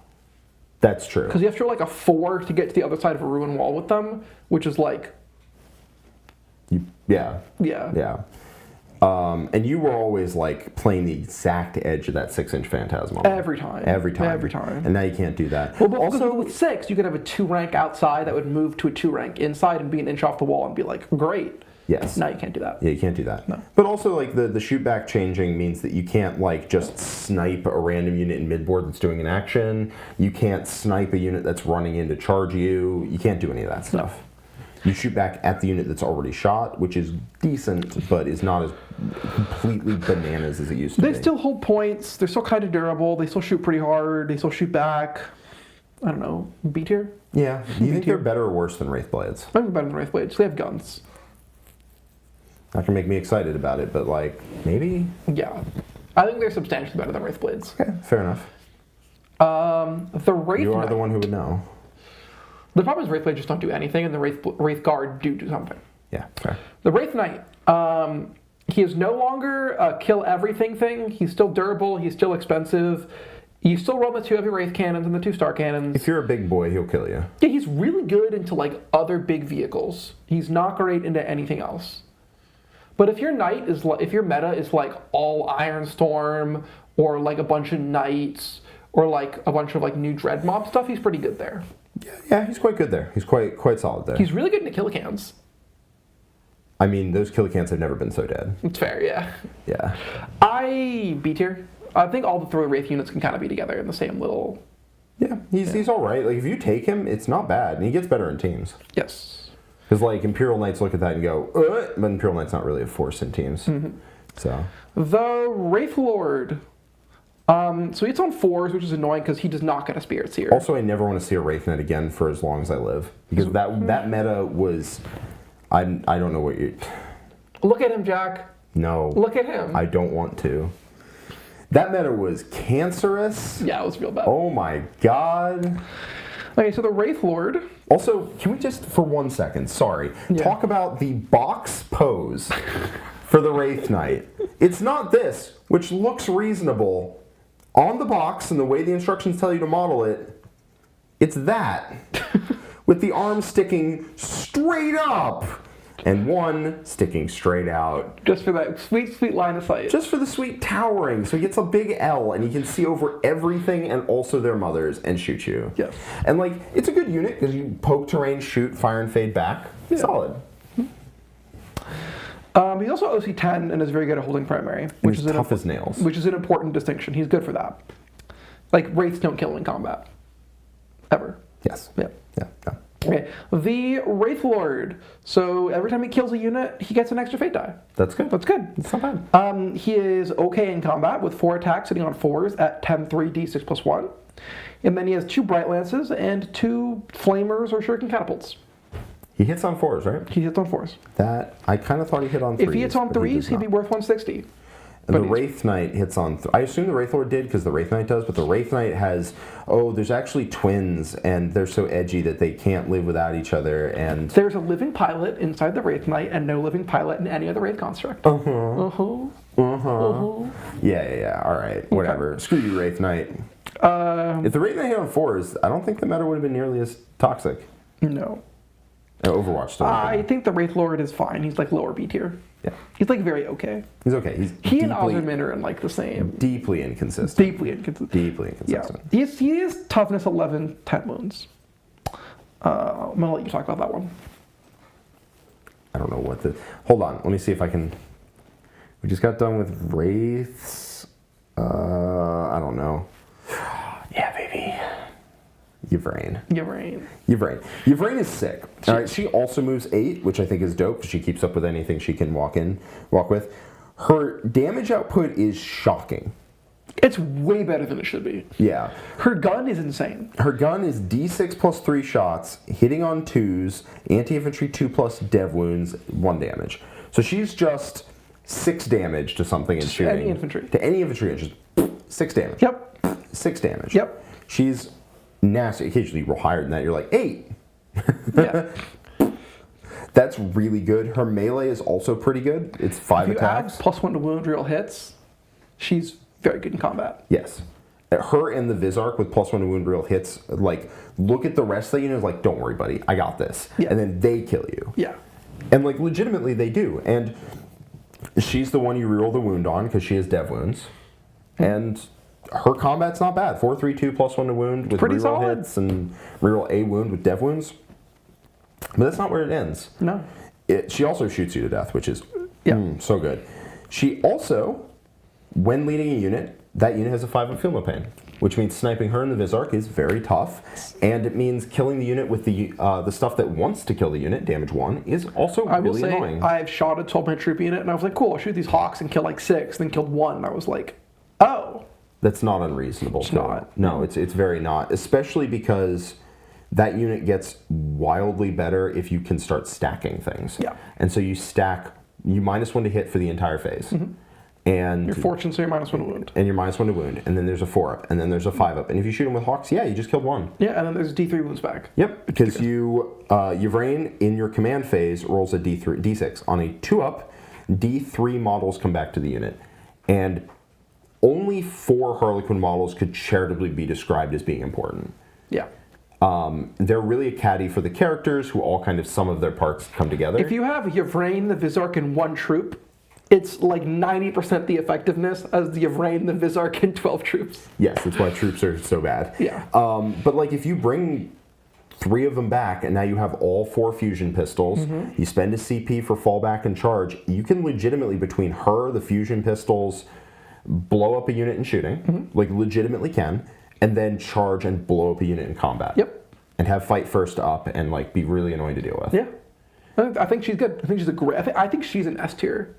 I think she's designed really well. She also, other big point is if she is your warlord, lets you take Drakari units, which opens up things like mandrakes and scourges and Lilith into your Eldari units. Yeah, I didn't even mention the troop master. If he's your warlord, gives troops, which is not battle line. relevant. Don't care. Doesn't matter. But the Yvraine being your warlord is an interesting thing. Yeah. You still probably take the Way Leaper, but you know. You probably do, but I think her by herself. If the Way Leaper didn't exist, I would still really consider. I think I think she is a great character. She's a also, very well designed character. Only 100 points. Only 100. It's a great unit. And I think she gets a lot of latitude out of the Visarch existing. Yes. Because they combo together to really well. Yeah. If they could join literally anything that isn't troops, that unit would be in every single Eldar list. The list they could join is witches, my Cavalite bad. warriors, both kinds of Corsairs, both kinds of Guardians troops. Are they remotely good in witches? No. Witches are just worse troops for cheaper? Yeah. Cool. They can, yeah, that's right. They can join a variety of terrible data sheets, Yeah. of which troops, a C tier, is the best. Yeah. But if they could join a real unit, if they could join Banshees, Dude, if they could join Banshees, they'd be great. Advance and charge on that unit would be incredible. yeah, but you can't. Or anything with an armor save. Yeah. But as it is, pretty damn good unit. Pretty damn good character. Moving on, we have, I think, the 2 worst units in the Codex. I think the Skyrunner Conclave is passable. Okay. The Warlock Skyrunner Conclave. I don't think it's getting out of, like... C tier. I was going to say bottom of B, but yeah. Well, we'll talk. Okay. So you get 2 or 3 Warlock Skyrunners. Yes, they're 50 points a model. Yeah. So each one has a not ignores cover heavy flamer, a twin shuriken catapult, and then a singing spear, which is like a funny 3 damage gun with 1 shot. Or Strength 9, AP 0, damage 3 is like one of those is going to get forced through. Yeah. Yeah. They have 3 wounds each, the 4 pinball. While a Farseer is leading this unit, -1 to wound, and then they have a 4-up Vehement Pain against psychic attacks. That part doesn't matter. No. Let me spin you a theoretical. Okay. Okay, we know Wind Riders exist. Yes. But if Wind Riders didn't exist, I would consider taking a unit of these with a Farseer to protect the Farseer and also give me the ability to take Weeping Stones and do something with it. Well, okay, sure, I guess. Like, I would consider taking that unit to bodyguard the Farseer, run around, and gang up on things in midboard and get me Miracle Dice. Counterpoint, Jack. Would you rather have this and a Farseer, or 2 Farseers? That depends if I'm trying to use Weeping Stones. I think there are much better Weeping Stones caddies than a Farseer and 2 Warlocks. But you're already taking a Farseer. Okay. So we're taking a Farseer, I'll agree there. I don't think they're good. I don't think they're good. I think the problem is that, like, the Farseer can randomly kill stuff, but I don't think the Warlock Skyrunner Conclave is going to add credibly to the damage. I mean, 3 Singing Spears, 3 Heavy Flamers, 3 Twin Shuriken Catapults. But we're taking a 3-man unit of this thing, it's 150 points. Yeah. Would you rather have this or a squad of Warp Spiders? Or a Falcon? I mean, those are going to end up higher on the list than this thing. Okay. Would you rather take... would you rather take, like, the Wayleaper or a squad of Warp Spiders? Sure. It's like, if you compare them to Warp Spiders, you're going to be disappointed. I mean, I think that, like, I think it's bad. I think it's just really bad. They're not efficient. They're not great. Also, hilariously, that unit of the 3 jet bikes and then the Farseer is $160. Yeah, I mean, cards on the table, I ran Warlock Conclave a bunch in 8th edition. I thought it was a super fun army, a lot of moving pieces. I love it. I wish that sort of playstyle came back, but it didn't. I will say they're completely overshadowed in their role by Wind Riders. Oh, absolutely. I think they only get any kind of latitude if you don't take Wind Riders. And at that point, I could actually see taking a unit to bodyguard my Farseer and actually kill the units for Weeping Stones. I just think they don't kill anything. I mean, they are 3 Heavy Flamers, 3 Singing Spears, Eldritch Blast, another Singing Spear, but the problem, and 4 Twin Shuriken Catapults. They kill something. But then your Farseer is within 12 of whatever. Anyways. They're not good. C tier? Let's say top of C tier. No, bottom What of else C is tier. in C tier? Well, I want to know. Okay. I'm not saying I'm necessarily right. I just want to know. Red Rum has a €5 super chat. If the Wraith Knight players had built him like the box art shows, he would have been fair all edition. No. He's better because of the box art. Yeah, he's better. You want the guns straight up in the air. Yeah. Because you walk into terrain, see over everything, see them, and then fire and fade back. No, the box art's broken. Box art's broken. I mean, I legitimately think that unit's better than a Wave Serpent that literally doesn't do anything. Wave Serpent. But it's Dire Avenger better than them. Anyways, that's okay. They suck. Moving on, they're not good. They're not good. Can we at least agree that the Foot Warlock Conclave is bad? Garbage. So, how many points of model is this? Too many. I think they're like 45 each or something. Yeah. So it's like the Warlock Conclave. They are 30 points of model. Oh, okay. They are 2 wounds each, toughness 3, 4-up save, with the same rules as the ones above. The unit's not good. Nope. Nope. Listen, 120 for 4. No, they collapse immediately to bolters. D tier? Yeah. Yeah, D tier. What are we talking about? Is it 8 wounds with a 4-up save? Yeah, no, they die immediately to anything. That's not great. Yeah, they are better than the Webway Gate. I will give them that. Are they? Are they? I would rather have the Webway Gate. They're more than half the price. Yeah. And they have 4 heavy flamers that don't ignore cover. Nope. Like, they don't even have the thing that I was thinking about, which is they can at least move fast and pick on scouts and stuff. No. Weeping Stones, they're not fast. They're slow. They're crap. These are bad. Yeah. I think these are the worst unit in the book. Yeah. Yeah, I think that's accurate. Okay, so that, I believe, is our tier list. And to be clear, I think the Warlock Skyrunner Conclave sucks too. Yeah. It's in the middle of a bunch of other units that all suck. That's fair. Like, I think they're better than Voidscarred, who are literally 90 points for a blaster. That's fair. I will concede that point. They're better than the Voidscarred. And they move 7. Yeah. Like, they're better than Voidscarred, but my god, is that a low bar. Okay. So, thoughts? I think you can move the Warwalker and Fuegon up to S tier. What do you think? I think that's totally fair. I think that's fair. Especially given, like, what else is in that tier, I think. I think that's fair. I do think Fuegon is the worst in that tier, but he is the worst in S tier. Yeah, he's still super good. So, like, yeah. Other than that, I mean, it's still, this seems about right. Seems about right. I think the Falcon can go down to the bottom of A tier, but like that's splitting hairs. Yeah, I think the Visarch can move up a little bit, but not that much. Like, compared to the rest of the stuff in this tier. The Fire Prism, I think, is actually legit. But considering that I think it's mostly a skew / possibly teams build, yeah. I'd probably move it down like a couple spots. I wouldn't want 3 in singles because I think they're bad in Necrons. Yes, into Necrons they definitely have some trouble. Yeah. So yeah, but in singles, 3 of them, if you're willing to cop Necrons being a bad matchup, is very scary. Yeah. I've played into it. It was terrifying. Well, it was as scary as a unit's going to be. Yeah. You know, like, it was like, oh man, I'm taking a lot of damage. I like this tier list. Yeah. Any closing thoughts? I think that the Dark Reapers can move down. They are just not on the same level. I think they're the worst A tier or top of B. I would say worst A tier. All right. Yeah. Seems pretty good. I like the DJ where he's at. He's cool. Me too. I like him. Yeah.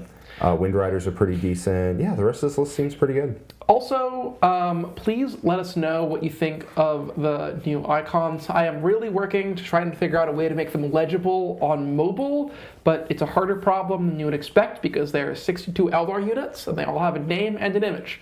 I blame phones for frying all the young kids' vision nowadays, and they just can't see a dang image. So if you have any suggestions or comments, please leave them down below so I can hopefully do better and we can continue to improve. Yes, visual fidelity. Aside from that, go ahead and check out the War Room, thewarroom.vhx.tv. If that's a mouthful, there's a link in the description. And please remember to like and subscribe and share this with your friends and all of that. All right, anything else? Well, if you want to see Quentin playing a whole bunch of these different units very, very well, you can go check that out. Check it out. All right. We'll see you guys around. Have a wonderful day. Bye-bye. Goodbye. Come on.